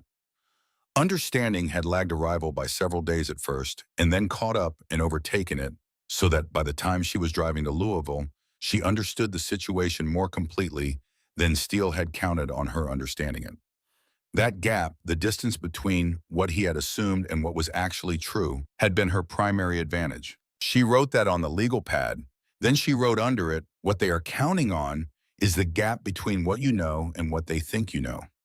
Your job is to close that gap before they expect it closed. She thought that was probably the most useful single thing she had to say, more useful than the information about document types or recording laws or what to do with a fax you have accidentally photographed in an attorney's office. Because the specific documents would change and the specific tactics would change, but the underlying logic would not, which was that people who did what Steele had done were depending on a certain kind of victim, a victim who was isolated enough and grieving enough and uncertain enough about her own standing in the world to not know what she knew, to not trust what she understood, to allow the manufactured authority of a well-dressed man in a clean car to override the instinct that said, this is not right. And the answer to that was not more information, though more information helped. The answer was something more fundamental, something she had to communicate not as a set of instructions, but as a permission. Permission to trust the instinct. Permission to slow down when the situation is moving fast, because legitimate transactions do not require urgency, and urgency is a technique. Permission to call someone, anyone, a lawyer or a neighbor or a son, who is not the son being used as leverage. Permission to say, I need a day to think about this, and to watch what the response to that sentence reveals. Steele had never given her a day to think. She had not noticed that at the time. She noticed it now. Every subsequent visit had moved with a momentum that she had experienced as helpfulness, and that was actually a pressure, the gentle and consistent forward pressure of someone who needed you to keep moving and not stop and look around and examine the situation and call anyone you might trust more than you trusted him. He had never said hurry. He had never expressed urgency. It had been subtler than that. It had been the scheduling of visits close together, the folders of documents already prepared. The coffee already made the photograph of the man who might have been Gary. The careful answers to her questions that were technically accurate and practically misleading. The urgency was in the architecture rather than the language, and she had not seen it until she saw the facts. She would say all of this in March. She would say it plainly and without drama and with the specific examples from her own situation, because examples made abstract things concrete. And concrete things were easier to carry out of a room than abstract ones. She would say, here is what it looked like. Here is what I missed. Here is what I noticed when it was almost too late. Here is what you can do right now today before anything happens to make it harder for this kind of thing to find a foothold. She wrote the notes on the legal pad, and she reviewed them, and she reorganized them twice, and then she left them on the table by the chair where she did her reading, and she went to bed and woke up at 4 and lay in the dark thinking about them. This was the reliable consequence of having something to prepare for. The thinking happened in the dark whether or not she invited it. Roy had been the same way. He had lain awake in the dark before the county fair years, when he was showing animals, before the difficult conversations with the bank, before the times when the season had gone wrong and needed a decision. She had recognized it in him before she had recognized it in herself. It was the mind attending to what mattered, even when the body wanted to be somewhere else. She thought about the 12 women in the November church room and about the one who had said at the end, I never thought of myself as someone who could be targeted like this. She had said it not as a complaint, but as a revelation, as if the information that she was a potential target was new and somewhat clarifying information, like finding out that a weather pattern you had been experiencing had a name. Hazel had thought about that woman on the drive home, and she had thought about her again several times since. Because the truth was that the women Steele had targeted were not random. He had found them through specific channels, through property records and probate filings, and the particular visible grief of a recent widow in a rural county. He had looked for the precise combination of alone and recently bereaved and holding significant property, and without a local legal advocate, and that combination was not uncommon, and was not shameful, and was not a character flaw. It was a circumstance. It was the circumstance of being a woman of a certain age in a certain place in American life, a woman who had spent her years running a household and raising children and maintaining a farm, all of which were significant skills that did not include the specific skill of recognizing a property fraud scheme. You did not need to have been a fool to be targeted. You needed only to have been a person going about the business of your life without reason to have developed suspicion of a particular kind of approach from a particular kind of man. That was what she wanted to say. Not you should have known. But here is the shape of the thing, and now that you can see its shape, you can recognize it the next time you see it, which is the whole point of this exercise. Dorothy had offered to come with her to the workshop in March. Hazel had said yes because Dorothy had her own knowledge to offer. Knowledge accumulated through 40 years of neighboring in the quilting circle and the specific daily attentiveness of a woman who noticed things and remembered them, and because two people standing at the front of a room were more interesting than one person standing at the front of a room, and because she wanted Dorothy there. She had simply wanted Dorothy there. That was also a sufficient reason. She thought about the workshop, and she thought about what she would wear, which was the good shoes again, and the gray wool sweater Roy had always liked, and she thought about driving to the county seat on a March morning, with the early spring just beginning to show, at the edges of things, the first suggestions of green coming up in the field she would pass, and she thought about what it would feel like to stand in front of a room of people who had come because they needed something, and to give them the thing they needed from her own experience. She thought it would feel like the right use of what she had been through. That was what she was after. Not the feeling of triumph which she had not felt at the sentencing, not the feeling of resolution which was not available and was not really what she wanted anyway. The right use, the tool in use rather than the tool in the drawer. Roy had said that. She had said it to Webb on the drive back from the sentencing, and it had come out of her in his voice, the rhythm of it and the plainness of it, and Webb had laughed his brief, genuine laugh, and she had thought, yes. That one stays. That one is mine now as much as it was his. She put her feet on the cold floor of the January bedroom. She put on her robe. She went down to the kitchen and stood at the window and watched the dark over the ridge and waited for the light the way she had been waiting for the light her whole life on this farm, which was to say patiently, without rushing it, understanding that it was coming and that it would come in its own time and that the waiting was not wasted, but was simply the dark portion of the cycle, the necessary portion, the portion without which the light would not mean what it meant. Flora was in the barn. Gerald was in the oak tree. The fence posts stood in the south pasture where Roy had put them. The stone walls stood on the eastern boundary where her grandmother's grandmother had built them. The fireproof box was under the bed with its documents and its photograph. The legal pad with her notes was on the table by the chair. The coffee was already made. She was ready. She had things to do today and tomorrow and in the spring at the extension office, and in the years after that, as many years as were given to her on this land in this kitchen at this window. She had fences to check, and a calf named Flora to tend, and a mockingbird named Gerald to listen to, and a 44-year-old man who called on Sundays at 7 and who was learning imperfectly and stubbornly and with considerable resistance things about himself that were going to take time.